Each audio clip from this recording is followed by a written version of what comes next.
être à 5% de body fat, c'est te réveiller, tu manges, après tu as une hypoglycémie, tu as l'impression que tu vas crever, ensuite tu vas à la salle, ensuite après la salle, encore une fois tu as l'impression que tu vas crever. Et j'ai des dossiers, j'ai des dossiers sur tout le fit game, donc est-ce qu'il vaut mieux tuer un bœuf ou un cheval, ou tuer 50 000 insectes pour avoir le même équivalent du bœuf d'un point de vue éthique?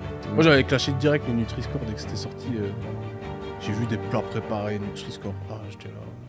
Bonjour à tous et bienvenue dans ce nouvel épisode des bâtisseurs. Alors aujourd'hui, je reçois un invité avec lequel on va pouvoir parler d'un sujet qui me tient beaucoup à cœur, qui est le sujet de la musculation. Donc Jean-Hanche, bienvenue. Alors, vous pouvez vous demander, que fait Qu'est-ce Jean-Hanche que je ici? fais ici? C'est incroyable. Alors tout simplement, les bâtisseurs, c'est que dans ma philosophie, eh bien, il faut bâtir effectivement l'esprit. On l'a fait ces derniers temps.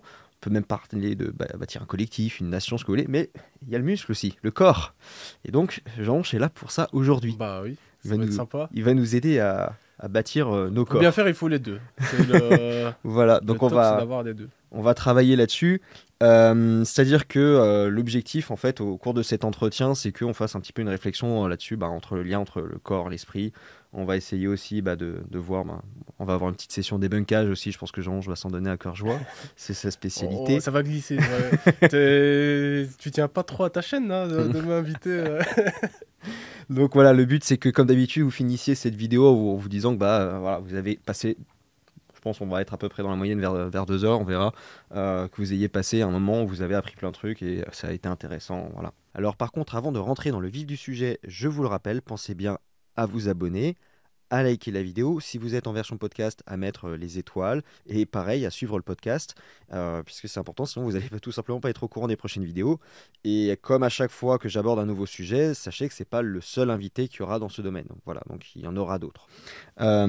Donc, comme d'habitude, le mot-clé pour commencer, pour toi, donc j'ai choisi le mot-clé testostérone. Évidemment, c'est très glissant, évidemment, la testostérone. Mais enfin, déjà d'un point de vue biologique, la testostérone, c'est l'hormone qui permet, la principale hormone qui permet de développer les attributs masculins. Mais c'est souvent un truc qui est pas très bien compris non plus. Comme les trucs, les termes, on va dire, biologiques, scientifiques, que la plupart des gens connaissent, au final, c'est quelque chose qui est pas du tout connu du grand public. Parce qu'on associe toujours testostérone et homme, alors que c'est pas spécialement corrélé. Prends deux exemples. Tu prends un vieux monsieur de 80 ans qui a fait des trucs de ouf dans sa vie, la guerre, tout ce que tu veux. Et l'âge fait qu'il a plus de testostérone, il a un taux de testostérone d'un enfant. Est-ce que ça fait de lui, est-ce que c'est plus un homme? Bah non, c'est un homme qu'il faut respecter. Et inversement, un mec chargé comme un bœuf qui a un taux de testostérone décuplé, psychologiquement, ça c'est devenu un adolescent au final. Hmm. C'est une crise d'adolescence, on peut l'observer. Ceux qui sont chargés se comportent comme des ados. Même moi, quand je me suis chargé, je me comportais comme un ado alors que j'avais 25 ans. Donc, Ouais, on n'est c'est-à-dire, pas un homme ça te fait non un plus. effet de charge comme à la phase d'adolescence, et Donc, du coup, d'un point de vue caractère, ça fait les mêmes effets en fait. bah oui, c'est un bouleversement hormonal rapide en plus. C'est surtout ça qui déstabilise. Donc, au final, taux de testostérone, ça veut pas dire spécialement non plus homme. D'accord. Même Bah, si c'est un facteur énorme. Tu prends une femme, elle fait une cure de testostérone, dans 3 mois, c'est un camionneur. Mais elle n'aura pas non plus un zizi qui va pousser. Donc, il est ça sur. définit pas l'homme comme la plupart des gens l'entendent, la testostérone, des mecs bourrés de Après, testostérone. après l'homme par rapport à la femme a un taux de testostérone qui est vachement plus élevé, ce qui va Ouais, jouer dans. entre 4 et 10 fois plus élevé, ouais. Parce qu'on oublie que la femme produit aussi de la testo. Oui, bien sûr. Mais c'est pour ça, pour dire que tu peux être un homme, ça va, avec un petit taux de testostérone, et un mec avec un taux de testostérone décuplé, ça peut être la pire des ordures, quoi. Donc, Mhm. Et donc, en termes de. On va parler sur l'aspect purement muscu. Ça joue en quoi directement la testostérone? L'impact direct sur le corps? comme ça développe les attributs masculins, ça développe aussi les muscles. Mais enfin, de base, les hommes ont plus de muscles. Même petit garçon, il a toujours des poignets un peu plus gros. Et toujours, Ouais, sans même parler de testostérone, déjà, sportif, les attributs. non, mais déjà un peu plus fort qu'une femme de base, quoi, Mhm. physiquement. C'est pas une inégalité, c'est comme ça. Mais et c'est pour ça, une femme qui se charge, qui veut devenir un homme qui va faire une compétition sportive, elle pourra jamais vraiment rivaliser. Alors qu'à l'inverse, un homme qui devient une femme, il va éclater toutes les femmes dans sa discipline. On a pas mal d'exemples. Même si son taux de testostérone est abaissé selon des critères qui sont un peu bancals quand même, déjà de base. Oui, c'est quoi les critères Bah, les critères, c'est en fait le taux de testostérone là où un mec qui veut devenir une femme, donc du coup il faut l'appeler une femme. Bah, donc du coup, d'un trans qui devient femme, c'est pratiquement 3 fois supérieur le minimum au taux de testostérone naturel d'un mec normal. D'accord. Non, d'une femme normale. Oui, oui, Du d'une coup. femme normale. Ouais, ouais, ouais. Donc en gros, c'est pas si bas quoi. Critère D'accord. olympique antidopage, c'est on tolère quand même un taux de testostérone 3 fois supérieur à celui d'une femme normale. Ah oui. Donc il y a quand même un avantage. Mais Ouais. tu as toujours l'avantage physique aussi. Et Ouais, puis surtout si c'est développé avec l'adolescence et tout avant. Oui, bah oui, ce qu'on appelle sans la carrément. mémoire musculaire. Puis même les os sont plus développés. Enfin, ça aide. Hein, Parler de l'aspect aussi, l'impact, donc certes, il y a le physique, il y a l'impact aussi que ça a sur le mental. Ça va Oui, décupler aussi, les oui. caractéristiques mentales qui vont être, qui sont typiquement liées souvent, enfin qui sont typiquement attribuées à ce qui est masculin souvent. Tout ce qui va être confiance en soi, dépassement de soi, même agressivité, ce genre de choses. Oui, agressivité, enfin, c'est toujours une agressivité contrôlée, je pense. Ouais. Si c'est incontrôlé, c'est que, encore une fois, tu te retrouves dans l'émotionnel, donc c'est qu'il y a un problème. Donc soit tu as un taux de testostérone anormalement élevé, et donc souvent c'est via des produits, ou soit anormalement bas, quoi. Bon taux de testostérone, psychologiquement, c'est le taux naturel optimal moyen d'une personne normale, on va dire. Et comment un homme qui veut, ou on remarque même une femme, hein, qui veut maximiser son taux de testostérone, naturellement, déjà on va parler naturel, il fait comment, c'est quoi, il peut travailler sur quoi là-dessus? Bah, l'alimentation, l'hygiène de vie, le sommeil, déjà, c'est la base. C'est Ouais. manger clean, avoir des bonnes phases de sommeil, surtout la nuit, pour profiter au maximum de la lumière de la journée, parce que ça donne de l'énergie, et puis aussi, bah, ça permet de faire la fameuse vitamine D. Là, en hiver, bon, parfois c'est compliqué, même quand Ouais. on dort bien la nuit, donc parfois la supplémentation, ça peut aider, vitamine D, oméga 3, magnésium. Et bien dormir, t'entends quoi par... Bah, 7 à 8 heures par nuit, hein. Bon, après, ça dépend des personnes. Il y en a qui Mhm. s'en sortent bien avec 6 heures, il y en a, ils ont besoin d'un peu plus. Mais déjà, au moins, dormir quand il fait nuit et pas se réveiller genre à 13 heures, c'est déjà un bon début, quoi. Ouais, ouais, d'avoir un cadre Ouais, ouais, bah, c'est pour bien faire se réveiller quand le soleil se lève, c'est bien. et sur la nourriture. Bah, avoir une bonne hygiène de vie, éviter les sucreries, éviter d'être trop gras, parce que, en fait, ce qui se passe, c'est que quand les cellules adipeuses, en fait, elles produisent des œstrogènes. Donc, en gros, bah, si on devient trop gras, bah, ça va lutter contre la testostérone naturelle qu'on produit. Donc, par définition, être Mhm. assez sec. Pas trop sec non plus pour ne pas être dénutri. Donc, voilà. Globalement, c'est une bonne diète qui est ni trop sévère en termes de calories, mais ni trop riche non plus, avec des aliments sains, quoi, évidemment. Ok. Et pour ce qui va être plutôt des effets d'un manque de testostérone, donc quelqu'un là qui fait pas du tout attention à son sommeil, qui bouffe n'importe, en fait comme beaucoup d'adolescents en réalité aujourd'hui, qui en gros son mode de vie c'est jeux vidéo, McDo, et je dors de 6 heures du matin à midi. Niveau testo, c'est quoi l'impact? Bah, adolescent, ça va, parce que t'es dans une période où ton corps, de toute façon, il produit au max, donc c'est pas trop grave, mais c'est quand tu te prends le fameux mur, genre à 40 ans, où on a tous des potes qui sont, on va dire, minces quand ils sont ados, et tu te dis, il mange n'importe quoi, il grossit pas, Ouais. comment il fait? Et on pense que ça va être comme ça toute sa vie, mais après tu te rends compte qu'à 35, 40 ans, en fait, maintenant il a un beat comme ça, et que peut-être que le mec qui était gros quand il était ado, maintenant il s'est aminci parce qu'il a fait attention. Ouais. Et le taux de testostérone, au final, c'est pareil, c'est que bah, le déclin va être accéléré par ton hygiène de vie. Donc, plus tu fais attention, plus ton taux sera évidemment constant toute ta vie, même si on finit toujours par vieillir, on n'a pas le choix. Mais il sera plus constant au jour le jour et aussi bah, il va décliner beaucoup moins vite Mhm. quand on vieillira, quoi. Mais oui, puis et alors pour revenir aussi sur la bouffe, il y avait aussi, je crois qu'il y a des études aussi qui parlent beaucoup des pesticides. ce qui a. Oui, bah oui, il y a des des perturbateurs endocriniens, enfin, Ouais. pas que dans les pesticides, il y a aussi dans les aliments, des perturbateurs endocriniens qui peuvent influencer sur la testostérone. Comme par exemple le borate de soude, hein, le borax. Hmm. On retrouve dans le caviar, donc ça, on n'en mange pas beaucoup par définition, mais on en retrouve aussi dans certains compléments alimentaires. Ils le mettent comme si c'était un truc magique, alors qu'en fait, Il y a d'autres trucs c'est comme ça plutôt qui ont- néfaste. Il y a d'autres aliments comme ça qui ont un impact. Bah, il y a les phytoestrogènes dans le soja, mais Ouais, le bon, soja. faut quand même en manger beaucoup. Faut quand même Ouais, en c'est pas, manger... c'est pas parce que t'as un complément alimentaire avec un petit peu de. Ouais, de Soja, l'ichtyine de soja que ça va changer quelque Ouais. chose. Ouais, non. Par contre, bon, si tu manges 1 kilo de tofu par jour, ça peut avoir une incidence. Pareil dans les eaux du robinet aussi, t'as les molécules des pilules contraceptives dans les villes qui se retrouvent dans les eaux du robinet parce que bah, c'est pas filtré, c'est trop fin, donc ça peut contaminer aussi. Hmm. Alors à chaque fois on dit oui, mais c'est en dessous des seuils, c'est pas grave, mais en fait t'ajoutes les additifs, t'ajoutes ça, et potentiellement des effets cocktails qu'on connaît pas, Ouais. qui sont peut-être là ou qui sont peut-être pas là, mais au final on se dit quand t'ajoutes tout au fil du temps, bah tu dis que ça peut quand même avoir une influence Ouais, c'est si ça. tu fais pas du tout attention. C'est pas tant le fait qu'il y a un petit exemple comme ça qui fait que c'est la catastrophe, etc. C'est qu'effectivement, quand tu les additionnes tous, T'as le cumul, ouais. ça te donne. Et encore une fois, bah, le possible effet cocktail, enfin on sait pas, mais Ouais. ça se peut. Ouais, effectivement.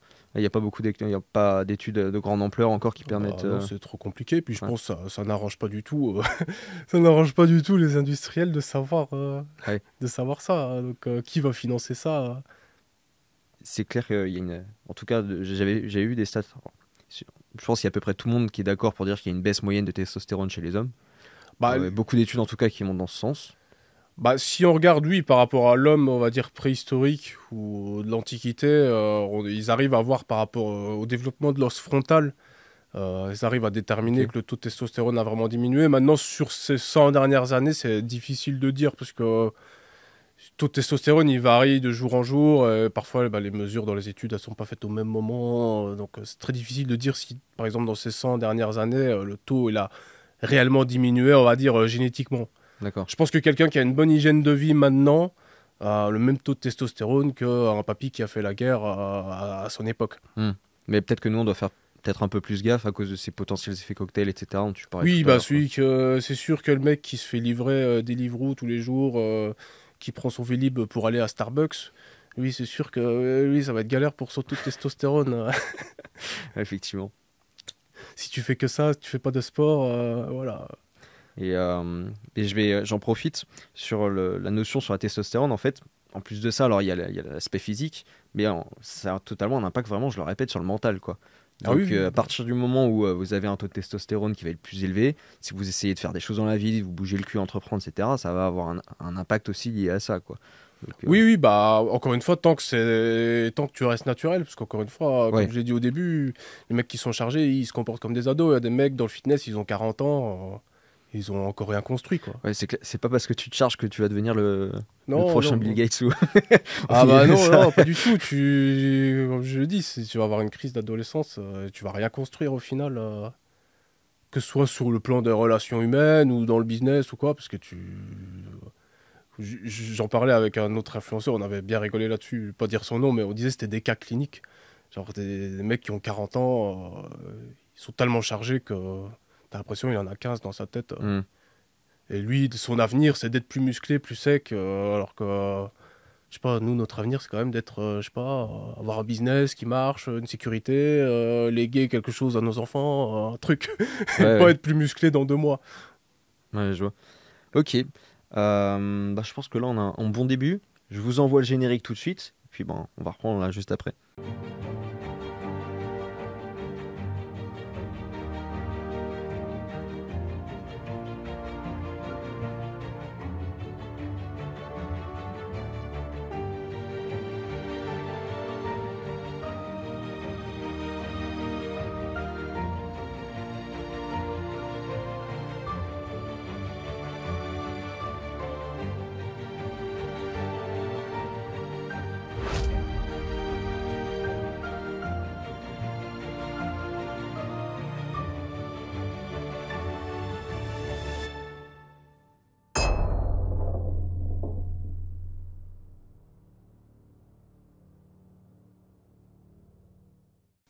Alors, juste avant de reprendre, petit rappel, pensez à vous abonner, c'est extrêmement important pour que vous puissiez voir les prochaines vidéos.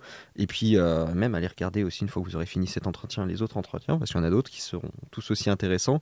Et puis, on va rester encore un petit peu sur le sujet de la testo. Je sais qu'en général, c'est le moment où on coupe.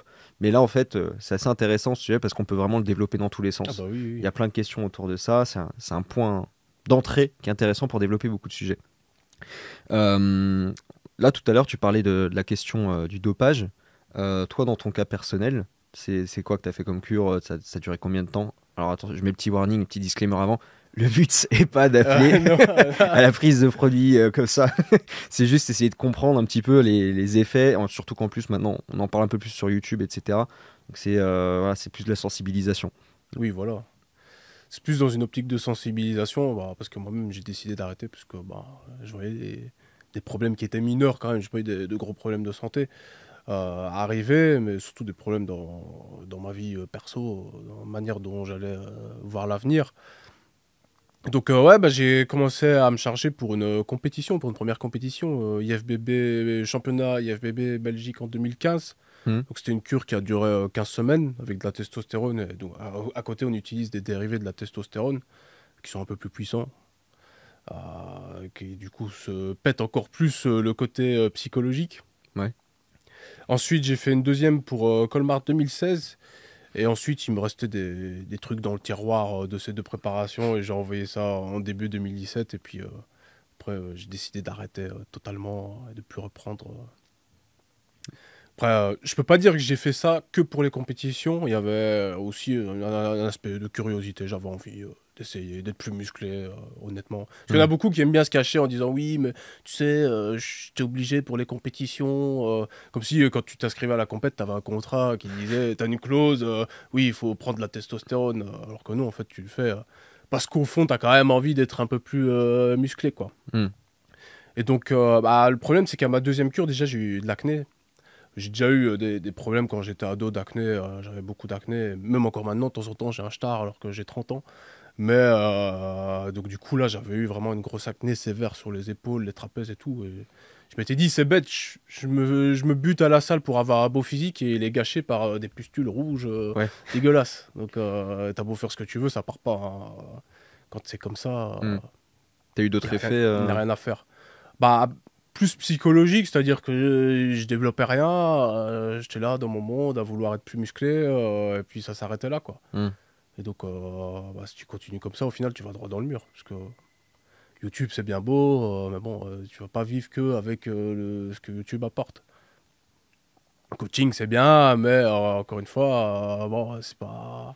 C'était plus du palliatif, quoi. Après, d'ailleurs, au moment où tout le monde se mettait à commencer à faire les coachings, etc., toi, t'envoies ta vidéo d'1 heure, comment bien débuter avec tes diapos gratos. Ah bah oui, Euh, moi c'est ce que j'avais dit avant de me lancer dans le coaching, je voulais d'abord faire une vidéo moi pour expliquer comment faire un entraînement ou une diète de base, ben, comme ça au moins ceux qui pourront pas se prendre le coaching, bah, ils pourront le faire la base eux-mêmes quoi. Donc ça a bien marché, c'est une vidéo qui a fait plus d'1 million de vues là. Ouais, ouais, mais elle tourne encore, je C'est- pense.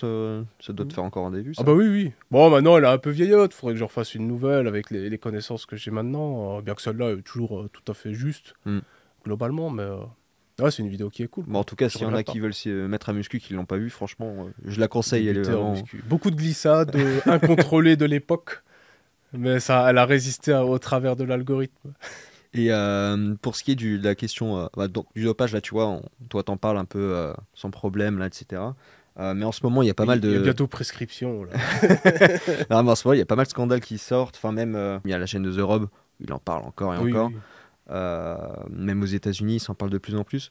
T'en penses quoi de ce côté libéralisation de la parole, si je peux dire, sur le sujet, ou voire de l'autre côté aussi, où il y a des lynchages après, quand on découvre qu'il y en avait un qui en prenait, alors bon, ça se voyait. Ouais. Bah, c'est un double tranchant. Disons que d'un côté, la naïveté, c'est pas mal. Moi, quand j'ai commencé la muscu, que je voyais Ronnie Coleman, je pensais pas qu'il était chargé. Enfin, Hmm. je me disais pas non plus qu'il est naturel. En fait, j'y pensais même pas. Et je voyais un mec balai, je me disais, putain, j'ai envie d'être comme lui. Je m'entraînais à fond à être comme lui. Évidemment, par après, tu te rends compte que c'est impossible d'être comme lui naturellement. Mais au moins, cette naïveté, ça te permet de donner, de t'entraîner. Et moi, je trouvais ça bien. Alors que maintenant, bon, bah, on voit un mec, dès qu'un mec qui est un peu musclé, alors même qu'il est naturel, tout le monde crie oh il est chargé. Au final, ça décourage énormément de monde Hmm. bah, de s'entraîner à fond parce que bah, ils vont se dire ouais bah, de toute façon lui il est chargé, moi je pourrais jamais être comme lui. Et à l'inverse, ça encourage des gens à se charger parce qu'ils se disent ouais mais moi j'ai quand même envie d'être musclé comme lui, donc ils vont se charger parce qu'ils vont se dire c'est impossible d'être bien naturellement, donc je vais me charger, c'est obligé. Donc c'est vraiment à double tranchant. Et puis même rien que le fait d'en parler, tu peux dire les pires effets secondaires possibles du monde, tu auras toujours un mec qui va se dire ouais mais non moi ça je vais le prendre. Mm. C'est-à-dire que moi, quand j'ai pris des produits dopants, j'ai pris un produit qui s'appelle du clenbuterol. Et c'est un des produits les plus dangereux. C'est pour sécher, et ça agit très fort sur le cœur, ça te détruit le cœur en fait. J'avais lu les effets secondaires, je savais pertinemment que c'était mauvais, pourtant je l'ai pris. Donc tu peux faire de la prévention tant que tu veux, tu auras toujours un mec qui va dire ouais mais moi j'ai envie de descendre à 2% de body fat, je vais le prendre. Ouais. Donc c'est vraiment... Moi je pense que l'époque où on n'en parlait pas, où on faisait style, on n'a rien vu, c'était pas non plus si mal que ça quoi. Ouais, effectivement, c'est vrai que au moins tout le monde se disait qu'il avait peut-être l'opportunité d'atteindre ce niveau-là. Et puis c'est pas pour autant que ça mettait les gens au... Enfin, ceux qui devaient le prendre, de toute façon, le prenaient. Enfin, je Oui, suis c'est pas sûr ça, que ça oui. changeait Il grand-chose. y avait beaucoup moins de consommation de dopants à l'époque où c'était tabou. Hmm. Donc, justement, maintenant que c'est libéralisé, tout le monde en parle, tout le monde connaît le nom des produits. Maintenant, tu vas sur, je sais pas moi, sur l'AliExpress des dopants, et puis tu tapes le nom de produit, bah, tu le trouves. Et t'en penses quoi aussi là, en ce moment, tout ce qui est TRT avec Joe Rogan ou Jeff Bezos même. On a vu la métamorphose de Jeff Bezos, elle est quand même pas mal. Ouais. Donc pour ceux qui ne voient pas ce dont je parle, en gros, quand on vieillit, hein, ce que tu disais tout à l'heure, le taux de testo il se casse la gueule. Puis bah, il y en a pas mal vers la 40, cinquantaine, pour se maintenir bien comme il faut, Oui. qui compensent ça quoi. Bah, pour moi, ça reste une forme de dopage. Ils se cachent derrière un nom médical, le TRT, comme si c'était des femmes qui voulaient devenir des mecs. Au final, ça reste du dopage. Tu es en train de prendre une testostérone exogène. Et puis, il faut se poser une question. Parce qu'on dit, oui, c'est pour maintenir la santé, soi-disant, pour se rassurer, et qu'ils se disent ça pour maintenir la santé, de garder un taux de testostérone élevé. Mais au final, pourquoi, au fil de l'évolution, on en est arrivé à avoir des taux des taux de testostérone qui chutent avec l'âge? Il y a peut-être une raison, au final, Oui. à ça. Donc, pourquoi aller contre ça, au final? Faut juste l'accepter. Il y a des mecs qui ont 50 ans, qui font pas de TRT, qui ont des très beaux physiques. La testostérone, ça fait pas la santé physique à 100%. Bien sûr que ça joue sur les muscles, c'est un facteur. Mais encore une fois, comme je dis au début, ça fait pas de toi un homme ou pas un homme, juste cette hormone-là, quoi. Mm. Ou ses dérivés utilisés médicalement, quoi. Ouais, après peut-être on est dans des périodes où on découvre plein de trucs comme ça et du coup on fait un peu les apprentis sorciers comme avec chaque technologie Oui. quoi et on va trop loin sur plein de Et trucs. puis Hein. la TRT, rien n'empêche au mec de prendre 2 fois la dose. Ouais. Mm. Ou 3 fois. Bah, rien que... ouais, c'est con, on pensait que c'est de l'acharnement, mais il y a des documentaires sur des transsexuels, donc femmes qui deviennent hommes, qui font 3 pharmacies avec leur ordonnance et qui s'envoient 3 fois la dose pour devenir plus vite homme. Mm. Donc, Ouais, d'ailleurs, t'as des transformations sur Instagram, c'est c'est ah incroyable. bah oui, c'est une hormone puissante quand même, hein, Ouais. on l'oublie un peu. Il y a tout ce qui est aujourd'hui, en gros, ce qui est le plus utilisé, c'est ce que toi tu sais dans les milieux bodybuilding, etc. Parce qu'il y a aussi les hormones de croissance, il y a plein de trucs. Ouais, il y a les peptides. Bah, le truc de base, c'est la testostérone. C'est la testostérone base, donc propionate, natate. Donc, c'est des esters qui permettent une libération plus ou moins rapide ou courte de la testostérone dans le sang. Par exemple, le natate, ça a une demi-vie d'à peu près 1 mois, je crois, ou 15 jours, je sais plus. Et donc, bah, du coup, ça permet de faire des injections moins souvent. Alors que la propionate, c'est genre tous les 2 jours, parce que ça agit beaucoup plus vite. Ok. Donc ça, c'est vraiment le truc de base. Après, tu as tous les dérivés plus puissants de la testostérone. Par exemple, tu as la trenbolone, c'est un dérivé qui est pratiquement 10 fois plus puissant que la testostérone, mais qui doit être utilisé avec à côté une vraie testostérone pour être vraiment efficace. Puis tu as tout plein d'autres dérivés connus, genre d'anabol, les machins. Les stéroïdes anabolisants, ça reste la base du dopage dans la musculation, en tout Ouais, d'accord. cas. La GH, déjà, c'est cher. L'insuline, c'est dangereux. Puis t'as les produits pour chevaux, le clenbuterol pour sécher, qui sont beaucoup plus dangereux. Au final, la testostérone, c'est pas si dangereux que ça à court terme. Il Mm. n'y a pas vraiment d'overdose de testostérone. Mais à long terme, bon, bah, le cœur, il va en prendre un coup, quoi. Et tu serais, toi, pour. Je sais plus dans quelle interview j'ai entendu ça, mais il y en a certains qui sont peut-être pour légaliser un peu ça, ou en tout cas que ça permette comment dire, qu'il n'y ait pas une guerre totale contre ce genre de produit en mode c'est du deal ou je sais pas quoi, pour essayer. Parce que derrière, il y a les conséquences. En gros, un truc underground aussi, c'est un peu dégueulasse. T'en penses quoi, toi, de ça?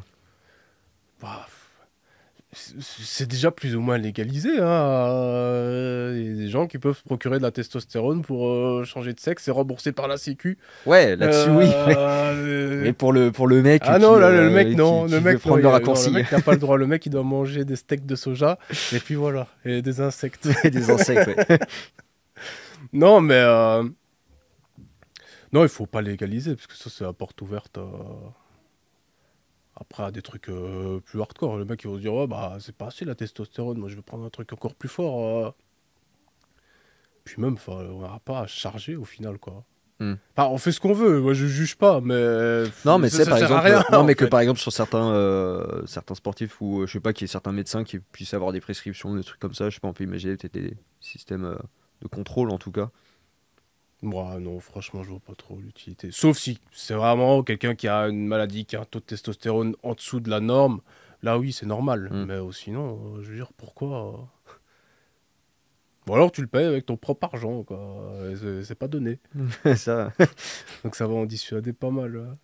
parce que sur les trucs les plus, sur tout ce qui est underground, je suppose que ça doit pas être très très propre. Ah bah oui.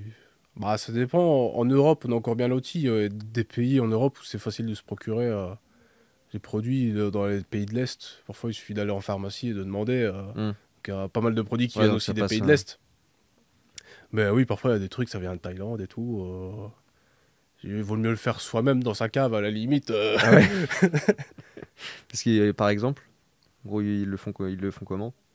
Bah, c'est des labos. Parfois, c'est souvent des trucs amateurs, hein, au final. Hmm. Ou alors des copies de trucs officiels, mais qui sont faits vite fait. Tu sais même pas ce qu'il y a dedans. Ça se trouve, c'est de l'huile d'olive. Petites Bon, je pense pas injections. parce que ça sentirait direct dès que tu ouvres la fiole, mais c'est pas ouf, quoi. Il y a plein d'histoires de mecs qui chopent des abcès et tout. Ouais. Ah bah oui, parce que quand tu t'injectes un truc et que dedans il y a une bactérie ou je sais pas quoi, le corps il fait un abcès direct. Hmm. Donc ça peut être sur le quadriceps, sur les fessiers. Et toi, pour toi, qu'est-ce qui te permettrait de reconnaître le plus efficacement quelqu'un? Bon, on sait jamais à 100%, mais ce qui te permettrait, toi, de te dire, lui, je sens qu'il est chargé. Parce qu'il y en a, bon, il y a aucun doute. C'est juste la masse, tu sais que c'est pas naturel, mais il y en a d'autres, on peut se poser la question. Bah, quand on se pose la question, c'est difficile, parce que ça dépend de sa génétique. Déjà, il y a des mecs qui pourront faire ce qu'ils veulent pour se muscler et vont pas réussir à devenir très balèzes. Et même s'ils se chargent, ils n'arriveront pas à être très balèzes. Hmm. À l'inverse, il y a des mecs qui sont faits pour ça. Moi, j'ai vu des mecs naturels, et je les crois, qui étaient plus balèzes que moi quand j'étais chargé. Qui avaient un meilleur physique, qui était plus sec. J'étais là, mais c'est pas possible, quoi.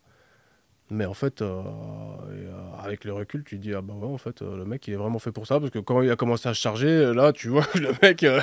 il gonfle comme un cake dans un four, t'es là, ouais, bon.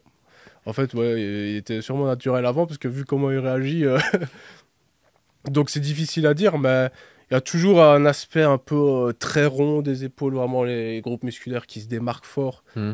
Quand t'es naturel, t'as toujours un air un peu, je sais pas, tu peux être très sec et avoir un très beau physique, mais un air un peu fondu quand t'es sec ou quoi, tu vois. D'accord.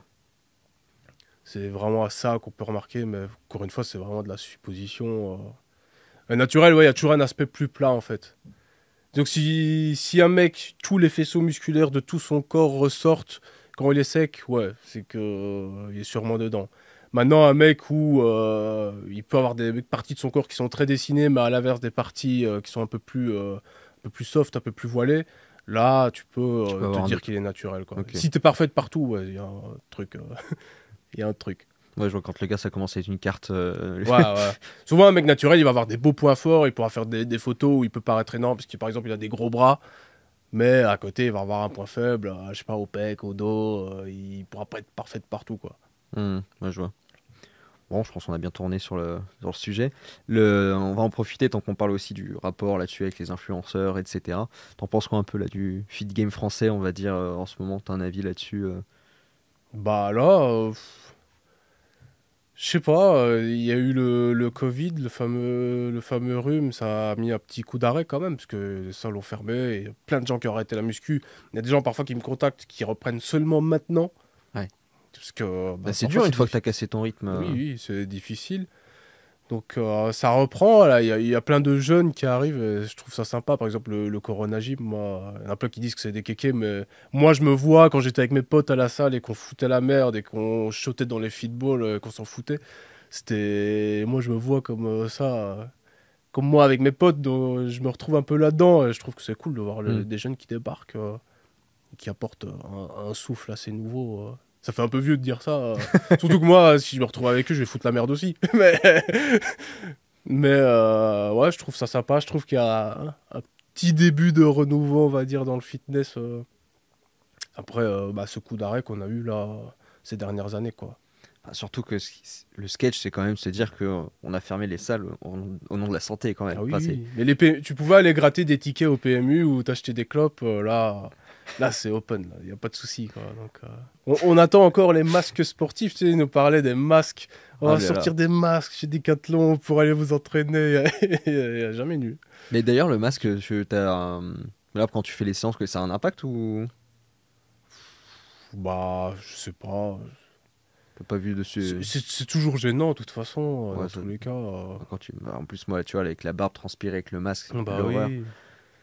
Moi, je le mets plus du tout. Déjà, quand c'était obligatoire, je trichais un peu, quoi. Je faisais genre parfois pour les photos, pour montrer l'exemple. Mais ouais, j'en suis toujours un peu foutu quand même. Mais en fait, je trouve, il y a aucune logique dedans. Enfin, je comprends pas. Parce que c'était fermé, peut-être. Du coup, le Oui, Covid mais peut c'est circuler dedans, tu super vois. aéré au final. C'est super climatisé en général. C'est des grands volumes. Et c'était pas toi en plus qui avait sorti un truc comme quoi ceux qui étaient. Parce qu'ils avaient mis des conditions particulières pour aller à la salle. Et Oui, il y oui. avait ceux qui avaient des pneumonies, ou je crois qu'ils pouvaient eux y C'était aller. en fonction de la superficie de la salle. Donc en gros, le mec qui avait une salle de 50 mètres carrés, il pouvait faire venir tout le monde. Et les salles, genre les grands espaces de 1000 mètres carrés, ils devaient fermer. Mais ça a été temporaire parce qu'après, peut-être qu'ils se sont dit, ah ouais, en fait, notre idée, elle est conne, quoi. Mais ouais, c'était un truc comme ça. En gros, ouais, dans un petit local de 50 mètres carrés, tu pouvais. Et donc, il y avait des petites salles qui font pas partie de grandes entreprises qui fermaient des locaux de salles et qui ramenaient tout dans un truc dans moins de 50 mètres carrés pour rester ouvert, quoi. Ah oui, non, mais on a eu le sketch de la C'était- bureaucratie pendant cette période. Mais sur plein Ah de oui, trucs, même oui. les restos, etc. Il y a des sketchs comme ça. Oui, c'était n'importe quoi. Les Je me boîtes de demande nuit avec le oubliées. recul comment on a fait pour supporter ça, quoi. Je sais pas. Mais comment on a. Non, mais je me demande même comment on a pu se dire que c'était des bonnes idées à ce moment-là, Ah en non, fait. mais moi, de Mais- base, on se disait pas que c'était des bonnes idées. Ah, moi non plus, mais Rassure-moi. il y a du monde qui se disait ça quand même. Tu vois. Ah ouais, ouais, bah Là, oui. aujourd'hui, il commence à y avoir des gens, tu vois, on peut en parler. Tu vois, il y a pas de. On en parle, il y a peu de monde qui va s'énerver derrière son écran. Mais cette À une époque, discussion-là, oui, à ce oui. moment-là, c'était compliqué. Hein. Ouais, il devait pas avoir beaucoup de testostérone. C'est ça. Trop faible taux de testostérone pour supporter cette actu. Bah, en tout cas, pour revenir là sur le fait que tu as, les jeunes, etc. t'es- Toi, ça fait combien de temps que tu as lancé ta chaîne Ça YouTube? va faire 10 ans Il y a bientôt, 10 ans. la chaîne de muscu. Ouais. Mais il y a, C'était par accident. mais C'était un accident. il y a vraiment une vague fitness et qui s'arrête pas en fait. Enfin, j'ai l'impression, chaque génération, chaque fois, ça se remplit. Il n'y a pas il y a Ah pas oui, un effet de mode qui a duré les 5-10 ans. salles sont plus bondées que toute autre chose, quoi. Ouais. Bah, les vidéos font moins de vues parce que d'un côté, les gens ils cherchent de moins en moins à savoir. Ou alors ils vont sur TikTok, ils vont voir un mec qui va faire une danse et puis qui va soulever un truc, ils vont se dire ouais, je vais faire pareil. Ouais.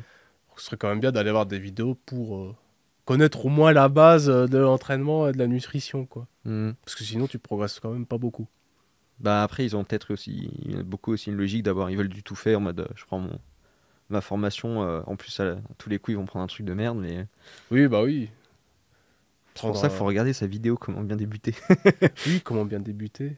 Et puis, une fois que tu seras suffisamment calé, tu iras voir la vidéo comme quoi il faut pas trop se prendre la tête non plus. Enfin, il faut Ouais. connaître, comme je dis, il faut connaître la base, mais il faut pas non plus trop chercher parfois à essayer de tout contrôler parce que déjà c'est impossible. Et ça utilise de l'énergie mentale que tu peux pas mettre dans l'entraînement au final et dans ta récupération.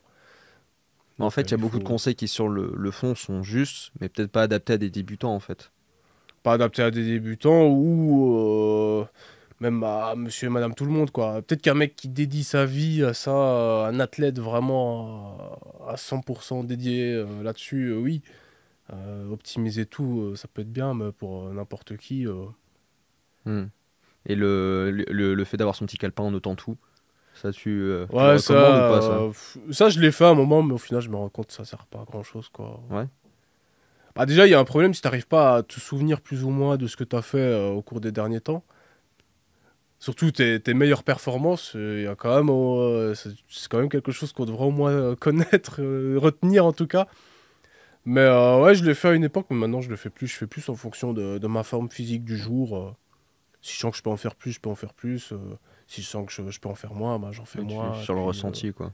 après, j'ai toujours une logique de progression, mais c'est plus vraiment du feeling comme avant. Et au final, ça marche très Ouais, bien. mais tu sais que les fois suivantes, t'as mis tel poids, donc t'essaies d'aller gratter toujours un peu plus loin, quoi. Oui, voilà, si je sens que je peux le faire, bah, je mets plus lourd. Et puis voilà.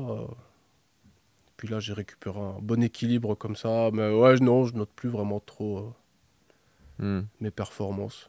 Et si tu devais. Alors, elle date la vidéo, mais si tu devais reprendre, peut-être sans forcément faire tous les. Parce que la vidéo complète de comment bien débuter, il y a quand même tous les. Tu fais vraiment tous les exos, etc. Donc, sans aller jusqu'à ce Oui. détail-là, si tu devais résumer vite fait à quelqu'un qui nous écoute, qui débute, tu reprendrais quoi? Bah déjà faire 2 semaines à la salle où tu y vas et tu testes un peu toutes les machines. Tu essayes tout, tu regardes un peu ce qui marche pas, les exercices où tu le sens bien ou quoi. Tu vas vraiment en mode c'est un parc d'attraction, j'essaye tout. Et puis au bout des 2 semaines, là au moins tu notes les trucs que tu as bien ressenti. Et à partir de ces 2 semaines-là où tu as testé un peu, là tu peux commencer à te faire ton premier programme. Que tu répartis bah, suivant le nombre de fois où tu vas t'entraîner dans la semaine, quoi. Pour bien faire au moins 4 fois, 3 fois c'est limite. Au moins déjà 4 fois par semaine c'est bien. Mais si tu commences vraiment de zéro, 3 fois ça peut être un petit début. Puis là bah, tu te fais ton programme et puis après il y avait dans la vidéo ce que je disais, l'assainissement basique de la diète. C'est genre Oui, enlever toutes les sucreries, les sodas, déjà ça de base, t'enlèves. Si tu manges trop salé, enlever l'excès de sel. c'est quoi la recommandation, celle journalière? Bah, c'est bête de suivre une recommandation parce que le sel, c'est vraiment un truc qui va varier. Quand D'accord. c'est la canicule, par exemple, il faut manger beaucoup plus salé. Et à l'inverse, en hiver, là où tu vas avoir moins de pertes via la transpiration, bah là, tu peux en apporter moins, quoi. Mais en général, on part du principe que c'est vers 5 grammes par jour. Ok. Mais le corps s'adapte très bien. C'est-à-dire que si on en apporte trop, les reins vont filtrer, et en virer plein. Si on n'en a pas assez, ils vont faire le maximum pour le retenir. Donc, globalement, l'idée, c'est d'avoir surtout pour le sel un apport constant. Comme ça, bah, on n'a pas de variation, par exemple, en termes de rétention d'eau ou quoi. Hmm. C'est-à-dire qu'il vaut mieux manger, enfin, c'est-à-dire mais 10 grammes de sel par jour. Tu auras moins de rétention d'eau sur le coup en faisant ça que manger 1 gramme de sel par jour, faire super attention, puis faire un cheat meal et manger là 10 grammes de sel. Et là, après, tu vas prendre 2 Ouais, kilos et d'accord. tu vas les garder pendant 3 jours. Ok.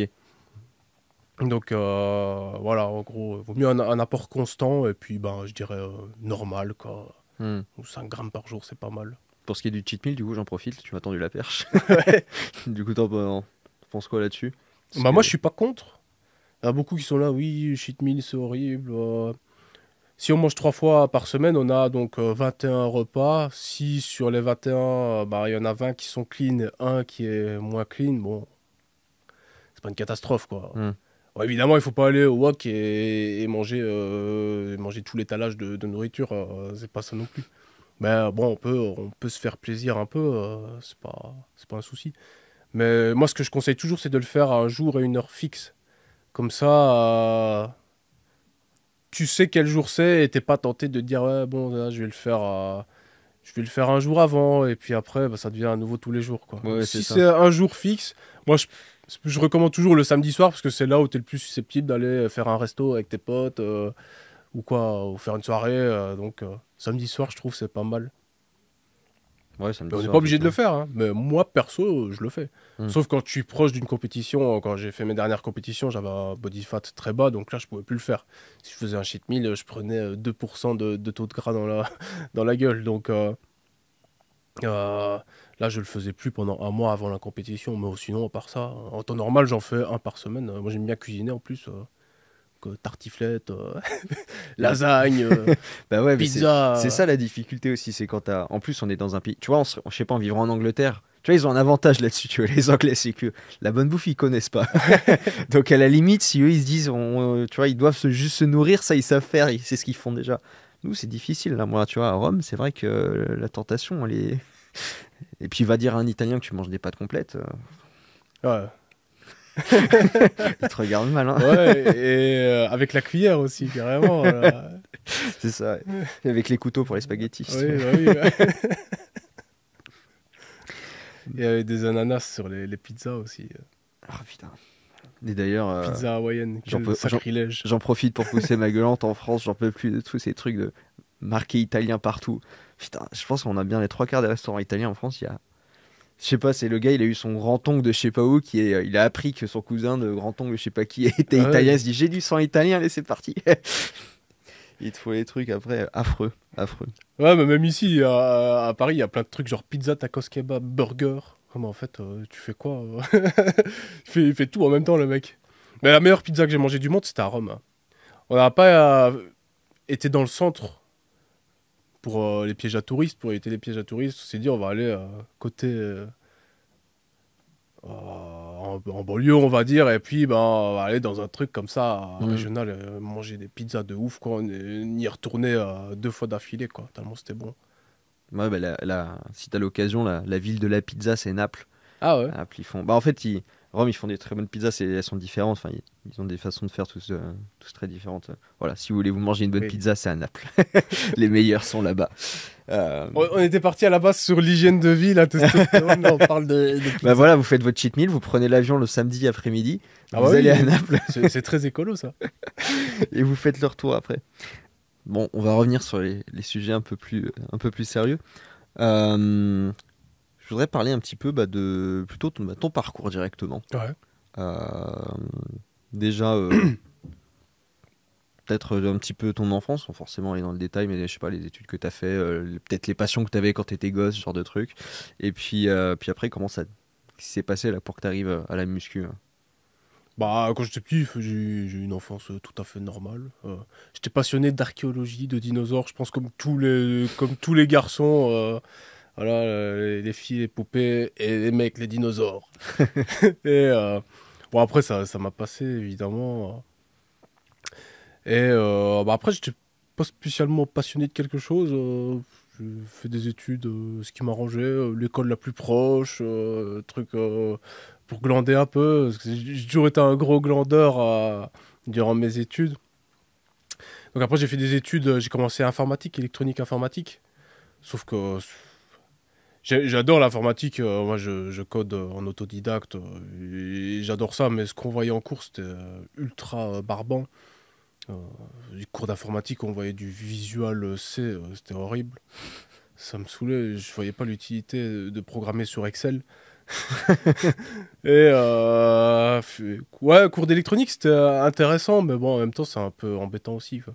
Truc intéressant, c'était tout ce qui était genre apprendre le binaire, l'hexadécimal et tout. Mais dès qu'on allait trop dans vraiment l'électronique pure, loi de Kirchhoff et tout, moi j'étais largué, quoi. Je comprenais pas. Enfin, j'ai fini par comprendre, mais après, je me suis barré du coup en éducation sportive où là, j'ai commencé mes études de sport. Et quand je suis arrivé là-bas, les profs ils se foutaient de ma gueule parce que du coup, j'étais encore obèse. Et je leur ai dit, ouais, Tu pesais combien? 105 kilos, Et tu mesures? bah 1m77. Ah, effectivement. Donc j'étais gros parce que je sortais d'une convalescence d'une opération que j'avais eue quand j'étais D'accord. ado. Et C'est l'opération, ça consistait en quoi?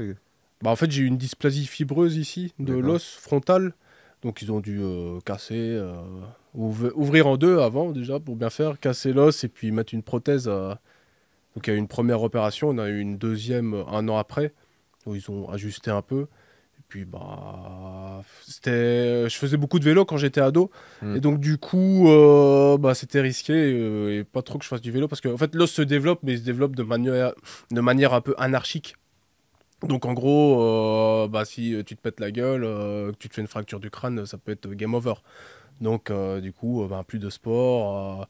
En même temps, pas le moral non plus, donc Ouais. c'était jeux vidéo C'était et dans manger une, des biscuits. un cercle Voilà, vicieux, taux quoi, de après. testostérone, allez, direct à 16 ans.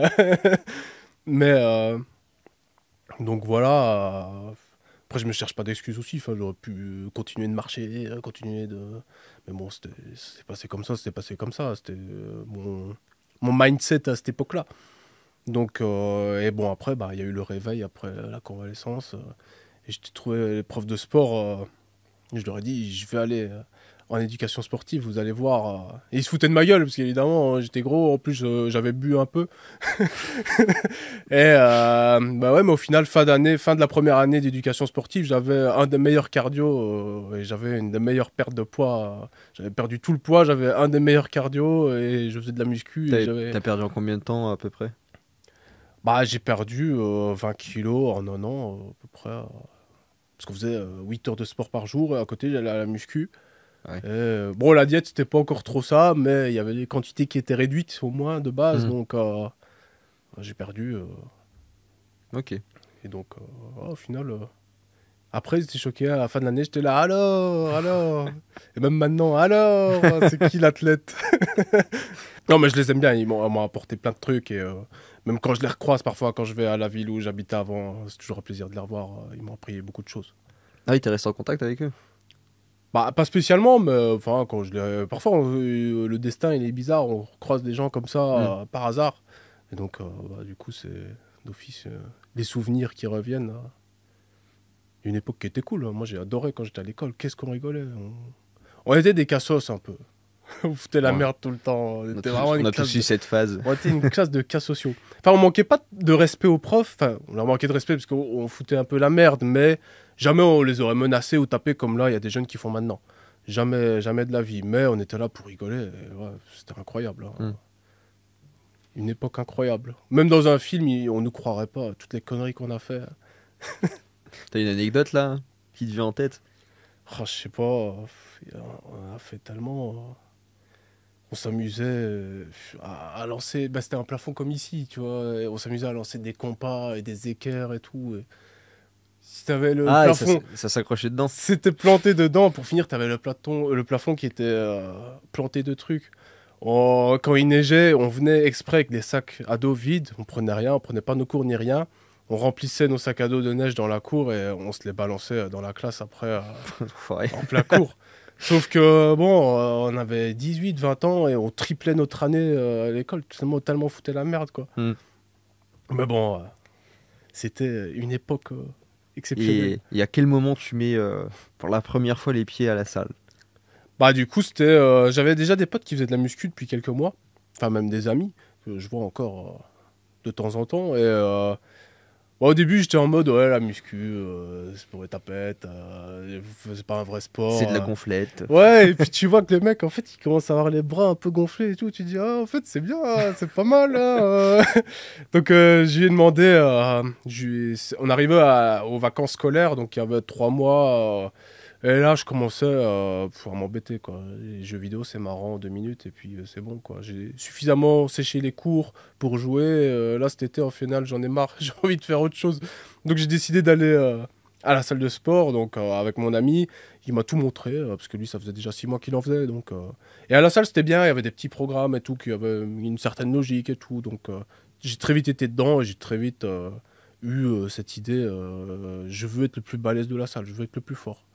Parce que j'ai toujours un côté un peu compétiteur. Hmm. Donc, je me suis entraîné à fond. Et puis, bah voilà, c'est comme ça que j'ai commencé la muscu. Et Je ta suis chaîne, devenu passionné de muscu. et ta chaîne, tu l'avais lancée à peu près dans la foulée ou? Non, je l'ai lancé 3 ans après, à peu près. D'accord. Par accident, parce qu'à la base, j'avais une chaîne secondaire. Enfin, ok, non, c'était ma chaîne principale à l'époque, du coup. Mais c'était une chaîne plus sur les jeux vidéo, gaming, comme c'était à la mode à l'époque. Et je postais des vidéos de mes performances sur des forums de musculation. Et un jour, bah, la vidéo, plutôt que de la mettre en non répertorié, je l'ai mise en public sans faire exprès. Et donc les gens, ils étaient choqués, ils étaient là, oh, t'es fort, t'es balèze et tout. Et donc de là, je me suis dit, ouais, je vais faire une chaîne spéciale pour la muscu, comme ça je mettrai mes vidéos de muscu, et puis c'est de là que ça a commencé, quoi. Ok. Donc, Au final, ma chaîne secondaire, enfin ma chaîne principale de l'époque est devenue la ouais, secondaire secondaire. maintenant. Et après, alors, tu lances la chaîne YouTube, ça faisait déjà 3 ans. Il va se passer combien de temps avant la compète? La compète, c'était 2 ans après, du coup, hein, parce que ma compète, je l'ai faite après 5 ans de muscu. Donc, ouais, à peu près. D'accord. Et pour ce qui était de la... Ça a changé quoi dans ta façon d'entraîner et tout, là où tu t'es dit maintenant je pars faire la compète, il a fallu que t'adaptes les choses, je suppose. Bah, il y a eu surtout les dopants, parce que je m'entraînais déjà à fond de base, depuis le début. Donc, au niveau de l'entraînement, je pouvais pas ajouter grand-chose. Hmm. Je me suis entraîné à une période 2 fois par jour quand j'étais chargé, mais j'étais trop fatigué, hein. La deuxième séance, j'allais à la salle, je montais les escaliers, je galérais à monter les escaliers de la salle. J'étais trop fatigué, c'était incroyable. Bon, alors, une fois que tu commences à pousser et tout, tu te remets dedans, mais Hmm. je traînais les pieds vraiment pour aller à la salle et je me suis dit, ça sert à quoi au final Donc après, j'ai arrêté de faire 2 fois par jour. Je suis resté sur mon rythme normal. Ok. Au final, il n'y avait pas de gros changements parce que avant de me charger, je m'entraînais déjà à fond. Et je pense que certains oublient de faire ça avant de penser aux produits dopants. C'est de réussir à s'entraîner à fond, tirer le maximum de ses performances naturellement. Bah après, je sais pas, peut-être que t'as adapté des trucs sur la diète juste avant de faire la compète ou des trucs comme ça. Bah oui, déjà je suis passé en sèche et puis il faut qu'on consomme plus de protéines quand on prend des produits dopants parce que fatalement on a capacité d'anabolisme musculaire accrue, donc on a besoin de plus de protéines. Hmm. Donc voilà, c'était une diète un peu différente, mais la base reste la base quand même, quoi. Ok. Et la meilleure shape que t'as eue, c'était quand? Ah bah, au final, c'est pas quand je me suis chargé, c'est des années plus tard, en 2018, quand j'ai fait une compète par hasard, où là, j'ai pas pris de produits dopants, et c'était le meilleur physique que j'avais, en tout cas visuellement. C'est sûr qu'en termes de force et en termes de volume, j'avais 10 kilos de moins. D'accord. Certains, il y en a beaucoup qui oublient ça aussi. Mais avec l'expérience de la diète et surtout une longue sèche que j'ai très bien faite, dont je suis très fier, j'ai réussi à descendre à 5,2% de taux de gras. Ce qui n'est pas un taux très bon pour la santé, ni pour la testostérone, hein, pour revenir sur la... Ouais. Mais au moins, je suis fier d'avoir atteint ça sans produits dopants. Alors on peut dire qu'il y a eu des restes du Hmm. passé, ben, peut-être. Bon voilà, je l'assume. Mais en tout cas, sur le coup, il n'y avait rien et il n'y aura rien à l'avenir. Ok. Et sur les compètes, t'avais réussi à faire sur les podiums, les classements, ça t'a donné quoi? Bah, sur celle de 2018, il n'y avait pas beaucoup de monde. C'était au Fit Experience à Metz, donc c'était une première édition d'un salon. Dans ma catégorie, on n'était que deux, donc j'étais premier. Mais... Et Ouais, après, d'accord. j'ai coaché le mec contre qui j'étais, parce que je dis, Ok. parce qu'il a une génétique de ouf, tu vois. Il Ouais. s'appelle Andy. Euh, Petit bonjour à Andy si il nous voit. Et une génétique incroyable. Mais il n'arrivait pas à avoir la sèche et tout. Et on voyait une compète en mai que lui, il pouvait faire, qui est WPF, je crois. Donc je l'ai coaché. Je lui ai dit, toi, je vais te coacher gratuitement. Tu as une génétique de ouf, je vais t'envoyer à cette compète-là. Donc on l'a fait. Et au final, il s'est qualifié pour l'international. Et justement, je crois que la finale internationale était à Rome. Ah, Où là, d'accord. je crois, il a fait troisième ou quoi. Mais Ah, c'est cool. du coup, je lui ai fait gagner sa place à l'international. Il a fait deuxième de sa caté. Et donc, une très belle sèche, c'était sa meilleure sèche, du coup. Et je lui ai dit, bah voilà. Voilà, bah tu En sculptes les autres aussi. montrant. Non, mais c'est cool l'anecdote d'avoir coaché un mec contre qui, entre guillemets, j'ai combattu. En plus, on était à deux, donc c'était comme un ring, un ring de muscu. Et donc, au final, voilà, c'était vraiment sympa. Et tu comptes reprendre encore des compétitions, un truc comme ça ou... Bah, si je vois que j'arrive à me dégager, parce qu'au final, ça prend du temps et puis ça fatigue. Être à Hmm. 5% de body fat, c'est pas juste avoir des abdos pour la plage. Être à 5% de body fat, c'est te réveiller, tu manges, après tu as une hypoglycémie, tu as l'impression que tu vas crever, ensuite tu vas à la salle, ensuite après la salle, encore une fois tu as l'impression que tu vas crever, puis tu rentres chez toi, tu manges, et puis toute l'après-midi tu es comme ça, et pareil au soir à nouveau, hypoglycémie, c'est ça, 5% de body fat naturellement. Hmm. En tout cas, si t'as pas la génétique pour, peut-être que des mecs qui sont secs de base, ils peuvent y arriver sans trop galérer, mais moi en tant que ex-gros, j'ai pas rigolé tous les jours, quoi. Et pour ce qui est de YouTube, à quoi on doit s'attendre? Pour le moment, tu continues comme ça ou... Ouais, toujours aussi amateur. Bah, je fais bah ouais, toujours mon rythme d'une vidéo par mois. J'aimerais bien augmenter, mais ça fait des années que je dis que j'aimerais bien augmenter le rythme. Mais bon, j'ai toujours des projets à côté quand même. Donc, puis j'ai envie de garder la qualité sur mes vidéos et aussi de continuer de faire le montage ou quoi. Pour moi, c'est le YouTube tel qu'on l'a connu. Alors, on peut dire que C'est nostalgique. c'est vieux jeu, ouais, voilà, c'est le vieux con qui veut pas évoluer. Mais moi, j'aime bien à ce côté. Tu montes tes vidéos, tu fais ton truc, tu peux mettre tes propres petites blagues. Bien que j'ai rien contre ceux qui font monter leurs vidéos, hein, mais moi, j'aime bien avoir un peu ce contrôle. Hmm. Et au final, monter le truc comme j'ai envie, comme à l'ancienne, quoi. Et tu t'es un peu calmé sur les clashs aussi ces derniers temps. À un moment donné, tu. Bah, les clashs, en fait, j'en faisais énormément au début, mais ce qu'il faut pas oublier, c'est que j'étais pas connu. Ouais. J'avais pas un impact. Moi, j'avais, je sais pas moi, 5000 abonnés, et j'allais clasher des mecs qui en avaient 200 000. Là, maintenant, c'est un peu différent. C'est-à-dire que là, j'ai 210 000 abonnés. Si je clash quelqu'un comme je le faisais à l'époque, mais le pauvre, je vais le détruire gratuitement, donc c'est très différent. À l'époque, j'étais un petit connard qui allait clasher et qui avait une très petite communauté et qui pouvait, entre guillemets, pas faire de mal, en tout cas pas autant que maintenant. Maintenant, l'impact, il est démesuré, quoi. Hmm. Maintenant, je me laisse pas faire, hein. Il y a eu le clash sur le Doron. Et j'ai des dossiers, j'ai des dossiers sur tout le feed game, donc... Ça sort les armes. Et sur le. Bah tiens, on va en profiter, tu parlais de Doron. Donc on va passer à la phase un peu conseil et Ouais. débunkage, tous ces trucs-là. Le cardio. Il y a plein d'écoles, on entend tout et n'importe quoi. Si tu pouvais clarifier le truc, parce qu'il y a ceux qui disent qu'il faut en faire, ceux qui disent qu'il faut en faire un tout petit peu, ceux qui disent qu'il faut pas en faire, ceux qui disent qu'il faut le faire après, d'autres qu'il faut le dire avant. Enfin, c'est un. Je pense le débutant Ouais. qui cherche, faut-il faire du cardio? Je crois qu'il comprend rien. Bah, le cardio, je comprends pas, moi, c'est un mot espagnol, ça. Non, mais le cardio, ça a une utilité, c'est si tu veux avoir un bon cardio. Ça paraît con à dire comme ça, mais au final, Oui. un mec qui fait du cardio pour avoir une meilleure condition sur du squat, par exemple, c'est un peu débile. Si tu Mm. veux une meilleure condition sur du squat, ben fais plus de squat. Bon, parle de squat en fait. T'es pas obligé de faire du cardio pour avoir une bonne condition physique pour la musculation. Il y a des études qui ont montré que la musculation développait le cœur comme toute autre activité, mais qu'on a un peu plus d'hypertrophie quand même, parce qu'on est plus sur une filière anaérobie, donc on a besoin de pomper plus vite.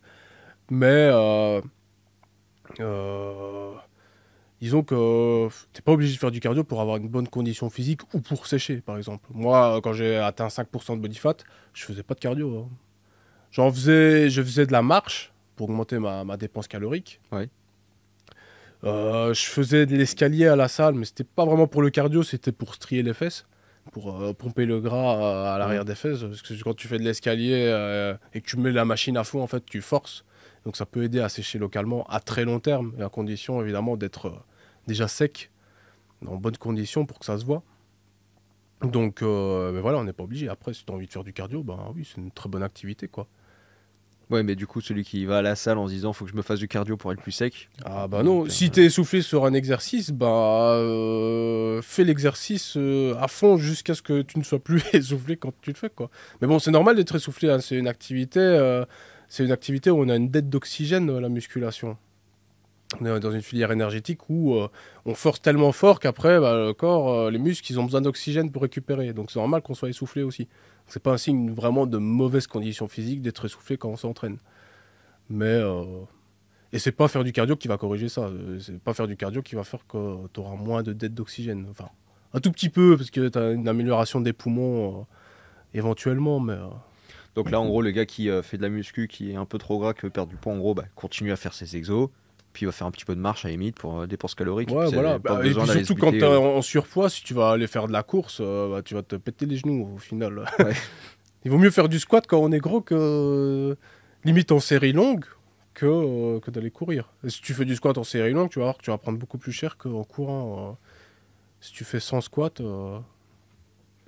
ça fait pas du bien là où ça passe, hein. Aïe. Et pour la perte de gras, tu en as parlé sur perte de gras localement. Oui. En gros, parce Bah. que là, c'est pareil, du coup, on dit on peut pas, on peut. Bah, c'est cas particulier. L'idée, c'est que c'est une fausse idée reçue. Parce que les gens, il y en a plein qui disent oui, on peut perdre du gras localement. Et après, il y en a plein qui sont venus, mais non, c'est impossible, c'est super impossible, c'est une idée reçue. Mais en fait, l'idée reçue, elle est plutôt vraie. Après, c'est vraiment un sujet de niche. Encore une fois, c'est vraiment pour les passionnés qui veulent optimiser. Et les trois conditions, déjà, c'est d'être en déficit calorique, déjà de base, donc d'être en sèche, d'être d'avoir suffisamment peu de gras pour que ça se voit, parce que si t'as un gros ventre et que tu perds 100 grammes de gras sur ton gros ventre, on va pas voir grand Ouais. chose. Mais si t'es très sec et que tu perds 100 grammes, là, on peut voir une petite différence. Et aussi, bah, c'est du long terme, quoi. Et ce qu'il faut faire, bah, c'est tous les jours. Et ce qu'il faut faire, bah, c'est tous les jours à faire cibler la partie du corps où tu veux perdre du gras. Si tu trouves que tu as trop de gras sur le bas des pectoraux, ben, tous les jours, tu fais des D'accord. écartés vers Mais le c'est dans le bas. cadre où tu es déjà sec de manière générale. Oui, voilà.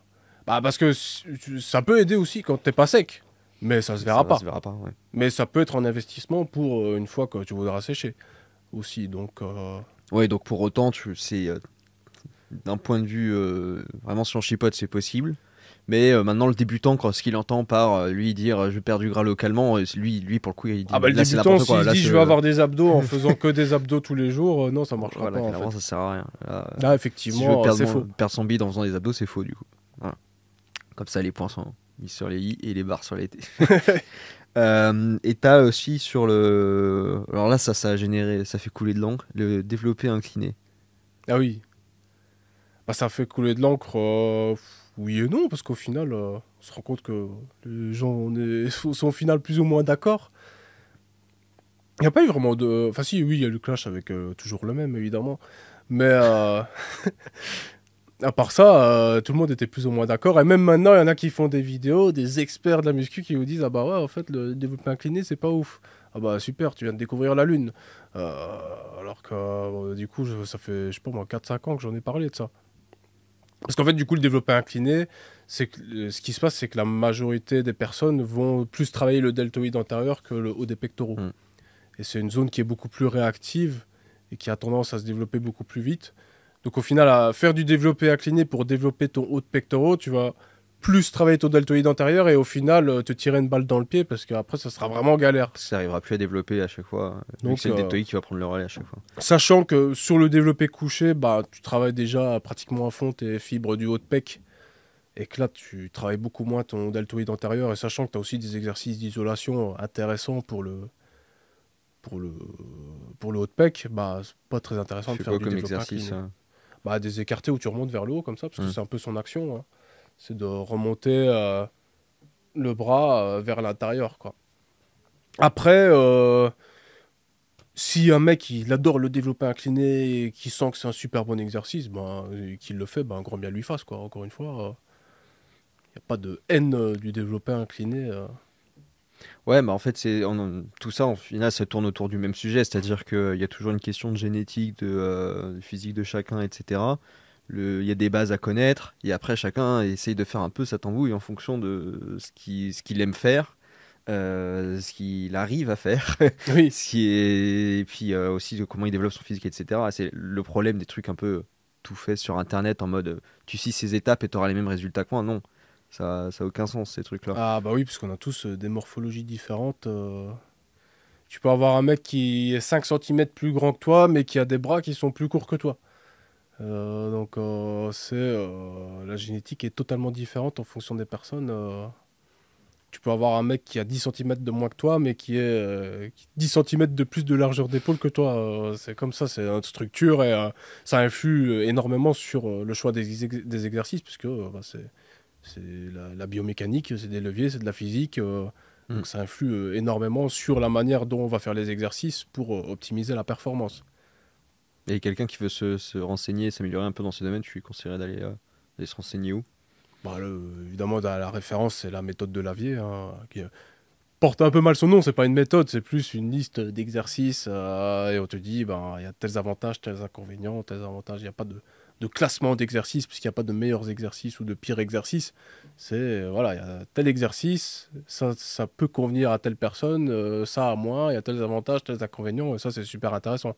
Parce qu'une fois que tu as lu plus ou moins tout ça, bah, tu peux te faire un programme plus ou moins personnalisé. Après, encore une fois, il n'y a pas de... C'est pas parce qu'un exercice n'est pas adapté à ta morphologie que tu dois absolument t'empêcher de le faire. Tu peux toujours essayer. Il n'y a pas de souci là-dessus, hein, mais faut peut-être pas s'attendre non plus à performer dessus.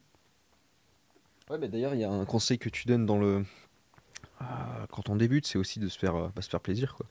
Sur les exos, Ouais, voilà, on oublie un peu ça, à vouloir essayer. toujours avoir le truc, machin, carré. Ouais, essayer. c'est aussi plaisant à faire. Ouais, aussi, bah oui, c'est vrai que le plaisir qu'on prend en faisant des exercices, ça joue énormément. Je pars du principe qu'il vaut mieux un programme bancal, mais que tu vas faire à fond parce que t'aimes bien, qu'un truc parfait, mais que tu vas faire à moitié parce qu'au final, ça te saoule. Hmm. Moi, je sais que si j'ai le meilleur programme de cardio du monde, en fait, ça va me saouler. Donc, je vais pas le faire autant que la muscu et je serai jamais un bon. On va pas dire cardiologue, coureur du coup. Ah ouais. Ouais, non, c'est pas la même Ouais, discipline. non, c'était bien tenté. T'as vu toi récemment encore d'autres reportages sur les soi-disant produits dopants qui sont faits de la whey ou de la créatine je sais pas si les médias ça continue encore ces trucs-là. Ouais, non, ça j'ai plus trop vu, mais j'ai l'impression qu'il n'y a plus vraiment non plus. Ils ont peut-être un peu compris. Bah, surtout que maintenant, des compléments alimentaires, t'en trouves même dans les magasins. Maintenant, c'est quelque chose Hmm. de beaucoup plus ouvert qu'il y a 10 ans, hein. Au final, ça a évolué très très vite. Ouais, pour les plus jeunes qui auraient pas vu ces reportages-là, vraiment, faut que vous regardiez. Ah oui, Je pense que ça doit se trouver encore sur ils Internet. pensaient que la créatine, ça influait la testostérone, comme les produits. Genre, si tu prenais de la créatine, tu vas faire diminuer ta testostérone, ce qui est complètement débile. Puis ils avaient l'art de prendre le clampin qui venait de s'inscrire à la salle il y a 2 jours, pour, Oui, bah oui, voilà. qui était là en mode on va se faire des BCA. Ouais, ou C'est- qui veut se rendre intéressant avec des termes, alors que t'es juste occupé à prendre des compléments. Bon, rien de... Ah, rien d'exceptionnel, c'était là. ridicule. Là, si vous voulez une petite pilule rouge sans forcément aller bien loin, chercher forcément bien loin sur la capacité des médias à dire n'importe quoi, là, je pense qu'on est vraiment bien sur Ah ce ouais, là, domaine-là. c'est pas mal. Ouais. Là. Et pour ce qui est du, euh, du culturisme, etc., est-ce qu'ils sont forcément tous dopés sur les compètes, etc. T'as celles où on sait que de toute façon, il n'y a pas d'autre choix. Mais Bah oui, oui, oui. on arrive encore à avoir un bon contrôle dessus, ce genre de truc. Parce que là, maintenant, dès qu'il y en a un qui est musclé, qui en compète quoi que ce soit, le verdict dans les commentaires, il est immédiat, il est forcément dopé. Bah, ça dépend des compétitions. À petit niveau, à petite compétition régionale ou même nationale, il y a toujours des mecs qui arrivent et qui n'ont pas pris de produits dopants et qui participent pour le plaisir. Ou même Colmar, parce que, par exemple, la compétition qui s'appelle le Top de Colmar, qui est une compétition, la plus grosse compétition de bodybuilding en France. Les gens ils disent oui, à Colmar, ils sont tous chargés parce que c'est Colmar, parce que c'est la plus grosse compète. Mais non, en fait. T'as des mecs qui arrivent, ils font 60 kilos, tu vois, ils font de la muscu depuis un an, ils y vont juste pour le kiff. Hmm. Et même moi, j'ai fait Colmar sans être chargé, en tout cas la deuxième fois. Donc, comme je dis, il y a pas un contrat, il n'y a pas une clause comme quoi on est obligé de se doper. Maintenant, c'est sûr que Mister Olympia et tout, Ouais, bon là. il n'y a pas de doute. Et par contre, les contrôles, bah, il y en a parfois. Moi, une fois, j'ai emmené un élève à une compétition. Et il y avait un contrôle antidopage. Du coup, ils prennent dans la liste des participants des gens au hasard. Et quand ils ont appelé les mecs pour le contrôle, ceux qui n'étaient pas chargés, ils ont été fait le contrôle. Ceux qui étaient chargés, ils sont partis. Et ils participent pas à la compète. Voilà. Ça s'arrête là. Hmm. Même à Colmar, il y a contrôle antidopage, mais en fait, il n'y a jamais personne qui rentre dans la pièce. Ça me fait rire à chaque fois. Il y a une pièce, il est marqué contrôle antidopage, il n'y a personne. Je crois que C'est tu rentres triste. dans la pièce, il n'y a rien. En fait, c'est un bureau vide. Mais oui, parfois il y a des associations ou même carrément des trucs d'État qui peuvent venir vérifier, mais c'est tellement rare. Puis le bodybuilding, c'est tellement un sport de niche. Est-ce qu'ils vont aller s'embêter Ouais, mais assez ironiquement, il est de niche. Et limite, dans le grand public, c'est assez triste, mais on entend parler limite qu'à ces occasions-là, Bah quoi. oui, parce que par exemple, les joueurs de foot, ils sont pas très clean, hein, mais là, il n'y a pas, Ah bizarrement, ouais? bah, y a pas de contrôle, il n'y a rien. Pourtant, les mecs, ils ont parfois des conditions physiques de ouf, ils font des perfs de ouf, tapent des crises cardiaques sur le terrain. Tiens, pourquoi? C'est bizarre, le mec il est en pleine forme, il court, il tape une crise cardiaque. Je le connais pas beaucoup, hein. Hmm. Donc, bon, Et ça pourrait être quel genre de produit qui pourrait... bah, des produits pour améliorer le cardio. Le clenbuterol, c'est très mauvais pour le cœur, mais ça améliore le cardio. On a beaucoup qui en prennent aussi dans le cyclisme. Ça augmente le nombre de pulsations minutes, la sécrétion d'adrénaline. Ça augmente la pression sanguine. Donc ça augmente le cardio, par exemple. Bah, il y a le PO aussi, les amphétamines.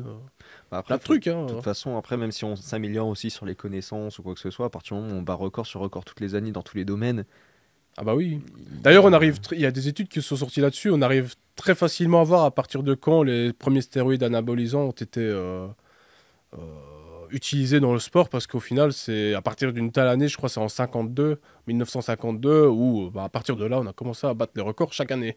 Ouais. Et donc bah, là, il n'y a pas de doute en fait. Oui, il n'y a pas que les là. histoires de méthodes d'entraînement. À partir de là, on savait que les sportifs, ils se chargeaient, quoi. C'était bah, les Russes et les Américains. Après, il y a une Qui question étaient les premiers, philosophique quoi. de fond aussi, c'est-à-dire que les gens veulent à chaque fois, parce que il y a la critique de dire oui, ils sont chargés, et puis il y a même parfois un fond de jalousie aussi dedans. Mais entre guillemets, si à chaque fois le niveau était le même, tu vois, il y a un petit peu aussi cette question-là, c'est que les gens ils veulent aussi voir qu'à chaque fois ça va toujours plus loin. Bah oui, oui. C'est un peu comme les sports automobiles, ça aurait été chiant que ça évolue pas, quoi. Oui. On connaît pas des gros V12 bien polluants. Donc là, au final, bah, c'est pareil, mais pour l'être humain, quoi. Le dopage, c'est un peu d'optimisation. On essaie de booster l'être humain. On n'est pas au bout de de nos surprises, parce que bientôt il y aura les dopages carrément génétiques, l'ingénierie génétique. Ouais. Ah oui, c'est Où vrai, là, je sais pas quand ça va être traité ces trucs-là. bah, c'était déjà en cours. Moi, on en a parlé déjà à l'école, déjà il y a 10 ans, quand on foutait la merde. Du dopage, de l'arrivée progressive de ça. Et il y a des, je sais pas, il y a des Bah, pour sortes l'instant, de, c'est plus des expérimentations. ouais, mais il y a pas, est-ce qu'il y a des sortes de collectifs qui existent qui surveillent ce genre de trucs déjà ou c'est vraiment, Non, pour l'instant, c'est tellement pas développé. parce que ouais, c'est vrai que ça, j'avais pas du tout pensé, ça peut devenir un sujet ça. Oui, bah, ce sera, je pense, encore un peu dans quelques temps, quoi. Bah, là, on peut commencer à les faire un petit peu, tu vois. Après, il faut leur laisser le temps de grandir, de devenir adulte. T'as quelques décennies, on en Ouais, puis reparlera. même une fois adulte, il y a toujours moyen Ouais. de doper la génétique, quoi. Puis après, il y aura l'humain augmenté, des technologies, des trucs comme ça. Là, je sais pas où ça ira. Bah, on va éviter de dire le nom, mais le truc où il faut faire 3-4 doses pour éviter d'avoir le rhume, c'est déjà un peu de l'ingénierie génétique. C'est-à-dire qu'on envoie un code à une cellule et on lui dit, ben, fais ça. Hmm. C'est très différent au final des précédents trucs où là, on envoyait un virus qui était pratiquement crevé pour apprendre au système immunitaire comment se battre contre. Là, on dit à nos cellules, fais tel truc. On lui envoie le code, c'est comme si tu injectais un code. Alors je dis pas que c'est spécialement horrible ou méchant, que ça va hacker toutes tes cellules, mais enfin, là, on a fait un pas quand même. Tu préfères rester sur les Et même solutions en termes naturelles de pour le moment. dopant, même en termes de dopage, t'imagines ce qu'on peut faire. Si Hmm. on peut envoyer un code à une cellule et lui dire fais ça, si on arrive à envoyer un code à une cellule musculaire, maintenant dédouble-toi, parce qu'on sait que ça c'est un processus qui est très lent. Par exemple, la séparation des cellules musculaires, c'est quelque chose qui est possible, mais qui est très lent, qui est surtout quand on est enfant et qui à l'âge adulte est très lent. Mais si maintenant on arrive à multiplier ces fibres cellulaires en leur envoyant, en faisant une injection avec un code, on passe un cap, quoi. Donc là, ça commence dans le domaine médical, et puis bah, à chaque fois après, ça va finir par Il y aura déborder. toujours des gars qui vont avoir l'idée de se Les dire gens, tiens, si je l'essayais, bah vraiment pour oui. autre chose. Alors, un autre sujet aussi que je voulais aborder avec toi, un autre micro-sujet, si je peux dire ça comme ça. Là, en ce moment, il y a tout ce qui est remplacement du sucre. Je t'ai vu arriver avec ta bouteille de Coca Zéro. De Alors, temps en temps, il y a quand même des phosphates dedans. mais du coup, ce qui est du édulcorant, tout ça, est-ce que on peut quand même se les prendre, même en diète, machin? Bah, édulcorant, il n'y a rien de mal dans la plupart des édulcorants. Surtout le sucralose et la stevia, c'est les moins pires.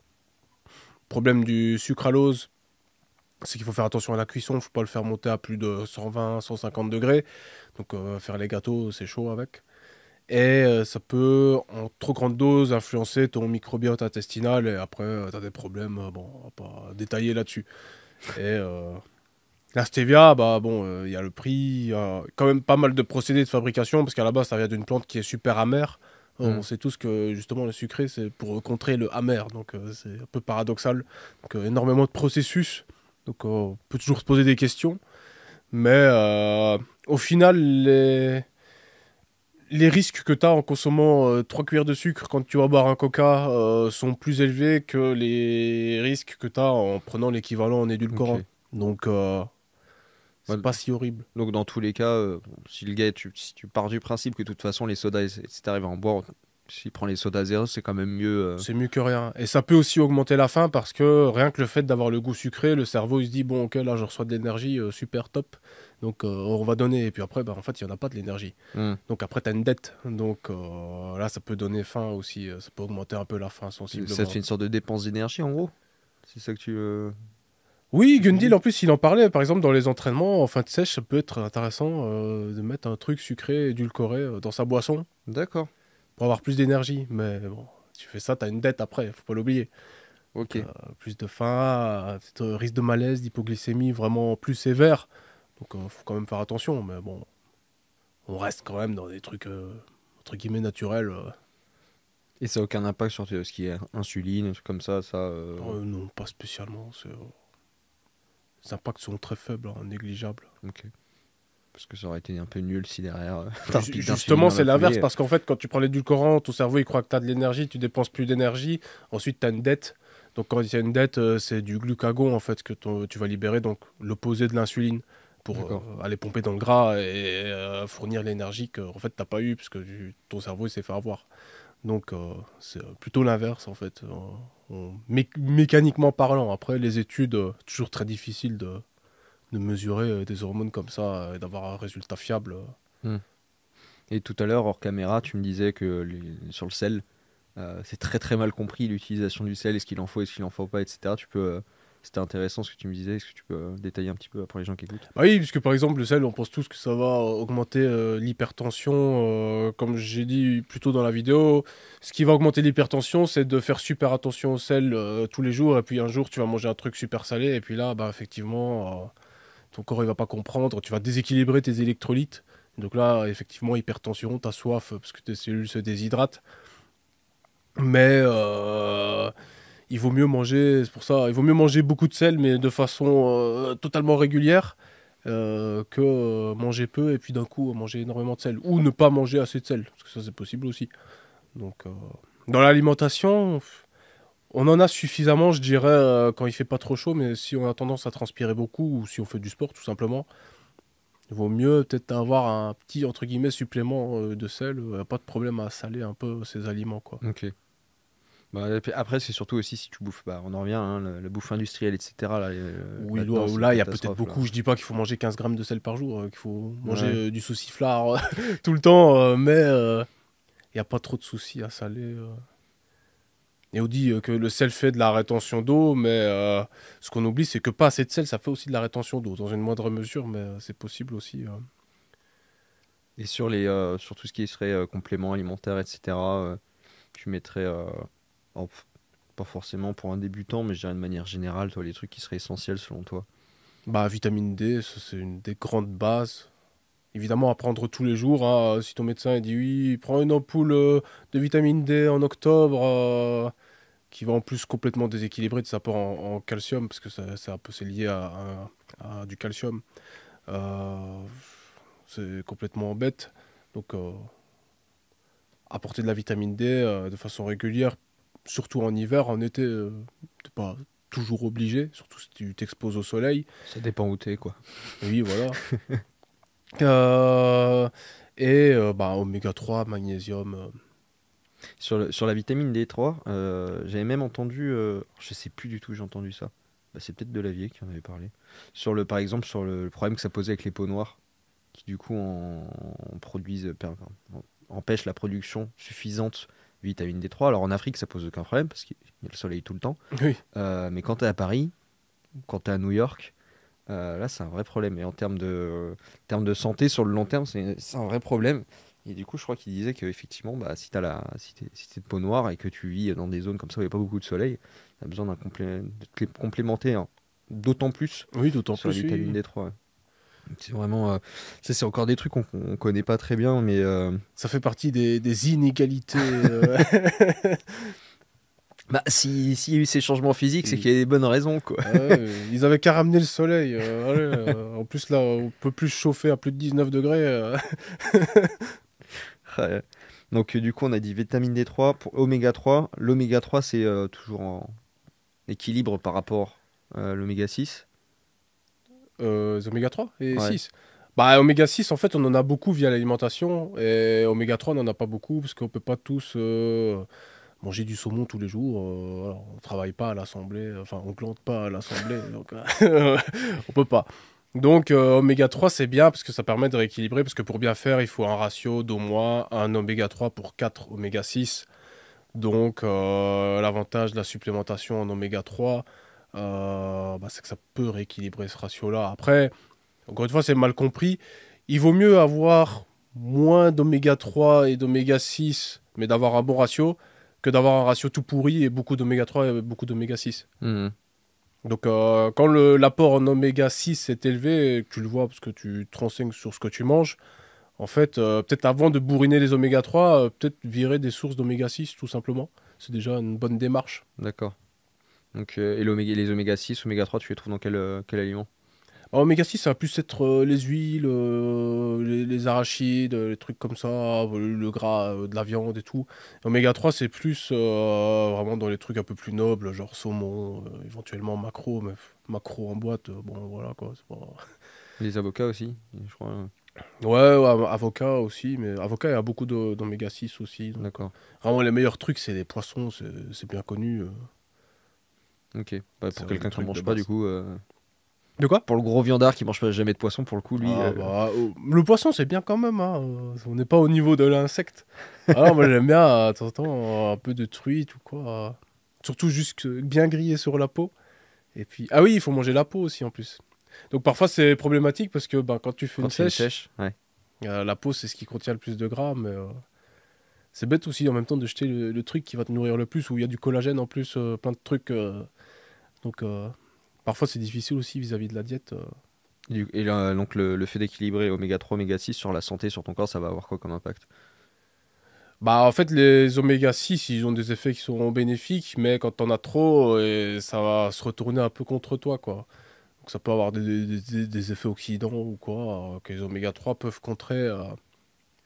Et les oméga 3 et les oméga 6, ils ont des effets qui sont parfois complètement opposés et qui sont parfois complémentaires. Donc, ça joue sur énormément de choses, mais notamment la testostérone aussi, Hmm. le La, cerveau, la santé du cerveau.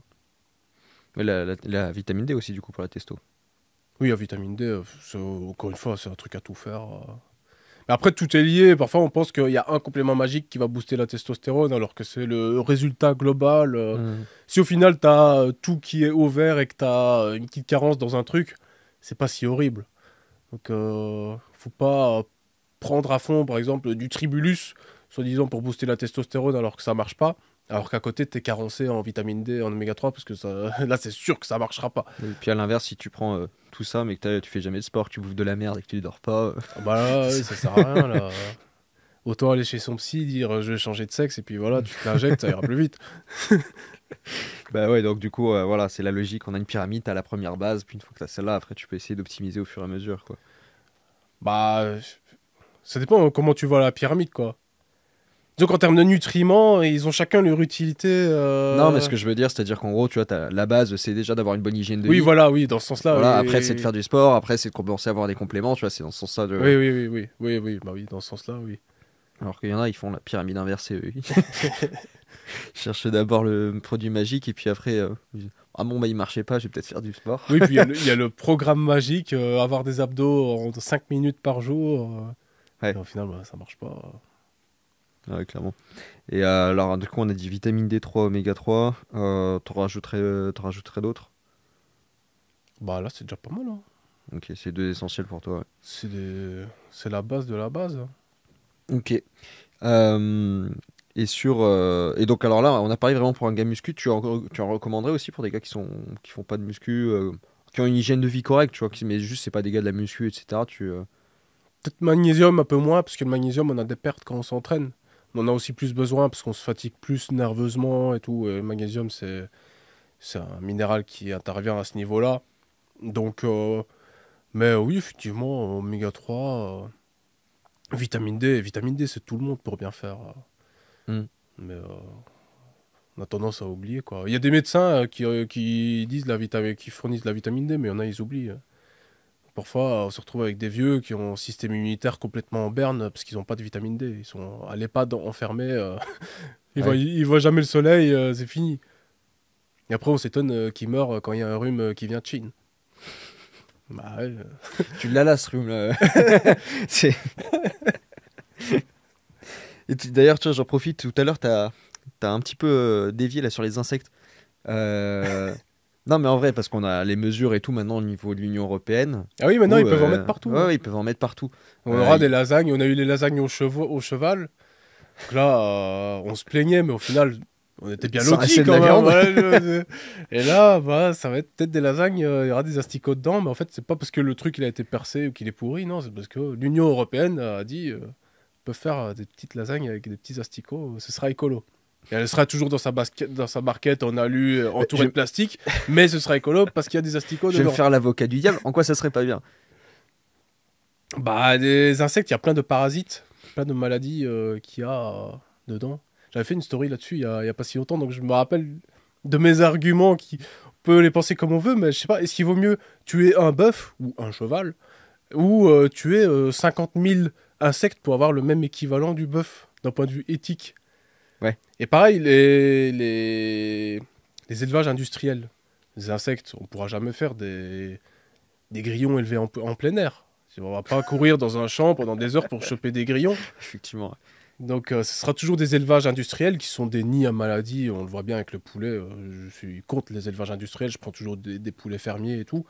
Mais là, pour le coup, pour l'élevage industriel, enfin pour l'élevage d'insectes, on n'a pas le choix de faire de l'industriel. Ouais, ouais. S'ils seront dans des aquariums, ça va être des nids. Je me demande ce qu'on va trouver comme maladie. Ça promet d'être marrant. Ouais, Enfin, effectivement. marrant ou pas, mais quand on aime bien la biologie, les trucs comme ça, c'est toujours assez marrant de voir ce qui peut sortir de la nature quand on la traite assez mal, que ce soit des insectes ou des poulets. Hmm. Ouais, et là, les poulets, jusqu'à présent, on sait déjà, entre guillemets, ce qui nous attend, puisqu'on le fait depuis un moment. Les insectes, on sait pas encore. Ah bah là, on va trouver des joyeusetés, hein. Puis même déjà de base, il y a des parasites dedans qu'on connaît pas. C'est un domaine qui est pas très. Même des insectes, on découvre encore des espèces d'insectes maintenant. On découvre plus des espèces de poulets. Genre maintenant, poulet, on sait qu'un poulet, c'est un poulet. Hein, des grillons, des asticots, on trouve plein de variétés différentes. Encore Hmm. maintenant, avec leur lot de bactéries et de virus qui leur sont propres. Donc, bon, bah, voilà, bonne chance à ceux qui vont manger des insectes. Ouais. Et en plus, ça veut dire qu'ils seraient foutus de nous les mettre dans des trucs comme ça. Tu pensais que d'habitude, t'achetais ton petit steak vegan. Ah bah oui, là, ça va être... Et hop, un petit steak de grillon. D'ailleurs, en plus, il y a une vraie question là-dessus sur le fait d'appeler ça de la viande. Je trouve il y a tout un jeu sur la Il terminologie. faut confondre viande et identité de viande. Là, mais tu vois, par exemple, sur la question de faire des trucs des steaks de soja, Oui. c'est des steaks de soja, du coup, c'est pas Bah de, non, c'est pas de la viande. c'est pas de la viande. Ils ont pas c'est pas logique d'appeler ça de C'est la pas- viande. C'est un produit carné, tu vois, pour moi, la viande. Si c'est pas carné, c'est pas. Et là, tu vois, c'est des coups marketing comme ça dans tous les sens. Euh, Pourtant, les gens, ils savent que l'industrie agroalimentaire, c'est pas net. Ah bah non, et là, en plus, en ce moment, il y a Lactalis qui passe au tribunal pour l'affaire de la salmonelle. Mm. Pendant ce temps-là, tu as des influenceurs qui font de la pub pour de la whey qui vient de Lactalis. Voilà, chacun son truc. Les marques à éviter. Ouais, je peux pas trop m'exprimer là-dessus. Surtout que là, je vais bientôt sortir ma marque. Là, on est sur Ça va faire. Ouais, d'accord. on est sur de la concurrence. Je sais plus comment c'est, mais Déloyal. je peux Ouais, plus ouais, non, maintenant. je vois. À partir de La maintenant. diffamation. Ouais, en fait, maintenant que j'ai le projet de sortir ma marque et que c'est vraiment en cours, je peux plus donner de nom de marque vraiment. Je peux plus trop clasher. Mais il y a une marque très connue en France, enfin qui est belge, mais qui est très connue en France, que je prenais auparavant. C'était Lactalis. Je crois que ça l'est encore. Voilà. Ok. Il y a un mec Je crois- musclé sur des gros pots, des gros seaux blancs. Ouais, je crois voir lequel c'est. Ok. Il n'y aura pas besoin de plus d'infos. Je pense que de toute façon, dans les commentaires, ils s'en occuperont eux-mêmes. Euh, ouais, donc je disais ouais, sur l'agroalimentaire, de toute façon, je pense que tu fais un micro-trottoir demain, tu vas dans la rue, tu demandes à n'importe quel Français, est-ce que tu fais confiance à l'industrie agroalimentaire? J'en connais pas beaucoup qui diraient ouais, ouais, ouais, vas-y, y a pas de souci. Pourtant, la réalité, c'est que tous les jours, ce qu'ils achètent, Ah ils bah font après ils vont totalement aller au confiance, Burger quoi. King manger un truc, tu sais pas ce que c'est. Ah ouais, clairement. Après, c'est même plus de l'alimentaire au final, donc quelque part. Parce que c'est vrai, au final, le fast-food, c'est. Après, ils ont. Alors, je dis pas que c'est génial, mais disons que je pense qu'on est moins pire que dans d'autres pays.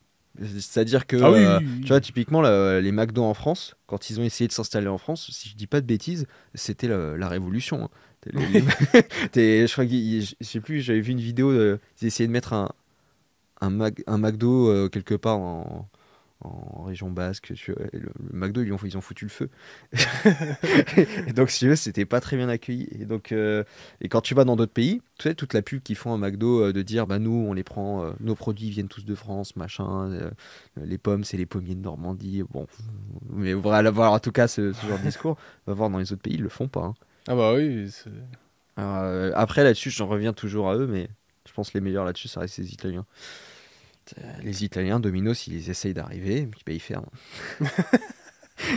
Starbucks, ils arrivent, puis bah je comprends. Mais Domino's, ça a même pas un goût de pizza, c'est un goût de Domino's en fait. Tu peux pas Ouais, définir ça comme une pizza.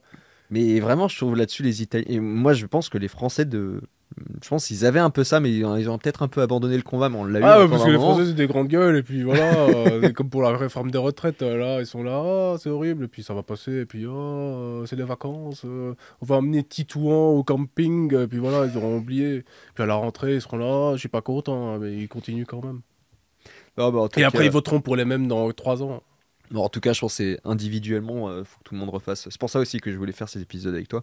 Et je pense qu'il y en aura d'autres dans le même délire. C'est d'essayer de sensibiliser un peu les gens à se prendre en main individuellement sur ces questions-là, sur la nutrition, sur le sport, sur ces Ah trucs-là. bah oui, parce que Parce qu'en c'est fait, pas... tout dans l'environnement aujourd'hui qui est proposé à portée de main naturellement est quelque chose qui est toxique en fait pour toi.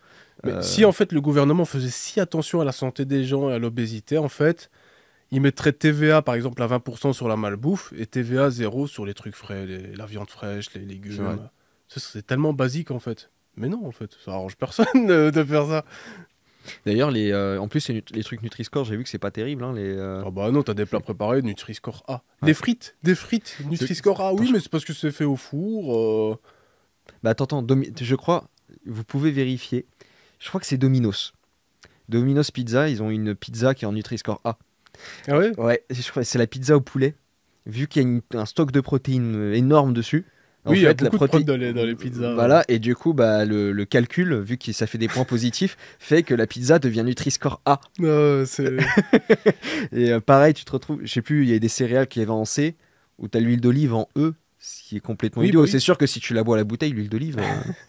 Non, mais pareil, t'as le chocolat noir, par exemple, si tu prends du chocolat pur 90%, ce qui Ouais. est bon pour la santé, 2 carrés par jour, riche en magnésium, plein de substances intéressantes, c'est bon aussi pour l'humeur, ça augmente la dopamine. Nutri-Score, le pire Nutri-Score, Z. Du saumon, quand il y a un Nutri-Score dessus, c'est pire, c'est un Ouais, mauvais c'est vrai. Nutri-Score parce qu'il y a des lipides. Alors qu'au final, c'est peut-être les meilleurs lipides que tu as possible du marché, quoi. Donc, c'est un peu débile, quoi. Même quand on est. Moi, j'avais clashé direct le Nutri-Score dès que c'était sorti. J'ai vu des plats préparés Nutri-Score. Ah, j'étais là. Ça n'a aucun sens, quoi. Mais en fait, c'est ça, c'est que ça prend pas en compte la qualité même de l'aliment, en fait. Et Non, c'est... Oui. si c'est transformé, pas transformé, ça joue rien du tout. C'est juste, ça fait des sortes de statistiques de comptage en fonction. Ça met des points négatifs quand il y a du sucre et du gras et des points positifs quand il y a de la protéine, quoi. Oui, oui. C'est tout. Puis les industriels, ils s'adaptent. S'ils voient qu'ils peuvent gratter un meilleur Nutri-Score en enlevant 0,2 g de sel, en fait, ils le font et personne ne voit, personne ne ressent. Et bah voilà, ils ont du coup un meilleur Nutri-Score. Donc il y a eu plein de recettes adaptées, comme par hasard des nouvelles recettes meilleures en goût, alors qu'au final, c'est juste pour essayer d'avoir un meilleur Nutri-Score. Ouais, c'est ça. Donc c'est une belle arnaque de plus. Oui, bah c'est de la bureaucratie, quoi. C'est comme boire debout. Non, c'était boire assis ou je sais plus quoi. Pour éviter d'avoir le rhume dans les restos, voilà, c'est pareil, c'est parce que je mange Nutri-Score A. Ah bah là, je vais être en bonne santé. Tu- Quand tu manges sans le masque, Ah bah là ça va, le virus il oui, s'arrête. Mais c'est par ça. contre, au moment où t'as arrêté de mettre la cuillère dans la bouche, là faut que tu remontes parce que ça devient Alors dangereux. là, si tu fais ça et qu'en plus t'as Nutri-Score A, là c'est top là. Aïe, aïe, aïe. Et que tu cotises 44 ans. J'aimerais qu'on revienne un petit peu sur aussi toute la question mentale, parce que j'avais un. Après, on verra où le sujet nous mène. Mais j'avais trouvé une étude de Carnet et Masson en 2010 qui montre une corrélation claire entre un taux de testostérone et des décisions morales. Les personnes à haut taux de testostérone seraient davantage pragmatiques et utilitaristes. Alors il y a la testostérone en elle-même, mais tu vois, je me pose la question, est-ce qu'il n'y a pas un fond aussi de, comment dire, un esprit malade dans un corps malade, tu vois, de tout le monde aujourd'hui. Bah, je sais pas spécialement. Parce que j'ai pas les détails de l'étude, donc c'est difficile de parler de ce sujet-là. On peut pas savoir comment ils ont mesuré ou quoi. Qu'est-ce qui pourrait être les facteurs différents de la testostérone qui auraient pu influencer les résultats. Mais déjà, on sait que par exemple, une femme, elle est plus dans l'émotionnel. Alors qu'un mec, il va plus être dans le rationnel et la décision, on va dire, la bonne décision. Je sais que ça va d'office drama. Non, mais on va dire, c'est pas toujours la meilleure décision. C'est pas une question de bien ou de mal, mais c'est une question de rationnel, genre de la science. Mais le rationnel, c'est pas toujours le meilleur non plus. Et donc, bah, par définition, oui, on peut déjà voir que le taux de testostérone influe sur la manière dont on va se comporter. Donc, le résultat, il m'étonne pas trop. Mm. Ouais, peut-être que, bah, tu vois, même sur le Covid, ça se trouve, le côté hystérie, là, tu vois, là, c'est pareil. Si on veut décontextualiser ce que je suis en train de dire, La chaîne, c'est terminé, là, les bâtisseurs. mais tu vois, si on a toute une société qui est un petit peu dans cette logique qui est émotive justement sur les sujets et qui a plus cette part de pragmatisme, c'est possible que, tu vois, on peut imaginer en tout cas si il y a une mauvaise santé générale, que ça puisse créer effectivement des impacts différents même au niveau de la société, quoi. Oui, bah, bizarrement, c'est toujours les gens les plus détraqués qui font qui font la morale. Qui font la morale à tout le monde. Donc, je sais pas. Par exemple, l'humoriste qui a fauché une femme enceinte, voilà, Ah, Palman. oui, voilà. Bon, si t'as envie de dire le nom, bon, j'essaie d'éviter. Bah non, mais Bah, de toute façon, ouais, c'est bien connu. Pareil, il fait la morale sur le masque. Un mec très à gauche, évidemment, il roule tellement à gauche qu'il il a percuté la voiture d'en face, donc il était pas dans sa voie. Bah voilà, il fait la morale. Rouquin, politicien qui fait la morale, oui, le féminisme et tout, il tape sa femme. Moi, jamais, jamais je vais taper ma femme. Jamais ça m'est passé par la tête. Donc, au final, c'est toujours ceux qui font la morale qui sont le plus détraqués. J'ai des dossiers, mais je vais pas les dire. Parce que là, ça partirait trop loin. aïe, aïe, aïe. À chaque fois, tu balances comme ça. J'ai des dossiers, t'as plein. Mais Non, on il saura y pas. a des trucs parfois, il vaut mieux que ça reste. Il vaut mieux rester en tombe. Mais en tout cas, je pense que tu vois, si on mettait plus de gens au sport, à la muscu, et trucs comme ça, je suis convaincu que ça aurait un impact bénéfique sur la société. Puis ça coûterait moins cher à la sécu, mine de rien aussi. Ah bah carrément. Si les gens ils sont en meilleure santé, ça peut jouer énormément quoi. Rembourser la salle de sport serait peut-être plus malin que de rembourser, je sais pas, des séances de psy. Parce que la salle de sport, ça te vide l'esprit, ça peut t'aider. Je dis pas que ça peut guérir genre la dépression de faire du sport, mais ça peut être un facteur qui peut aider à guérir, tout Mm. à fait. Le fait de mieux te sentir dans ton corps, et même ça agit sur tes hormones, ça peut agir sur ton comportement à long terme. Puis bah avoir une hygiène de vie au moins potable, je pense que ceux qui veulent au moins progresser un minimum dans leur sport, et ils ont quand même déjà un assainissement basique de la diète, comme je dis dans la vidéo sur les débutants. Ils essaient de faire un peu mieux, et puis ça joue énormément sur la santé.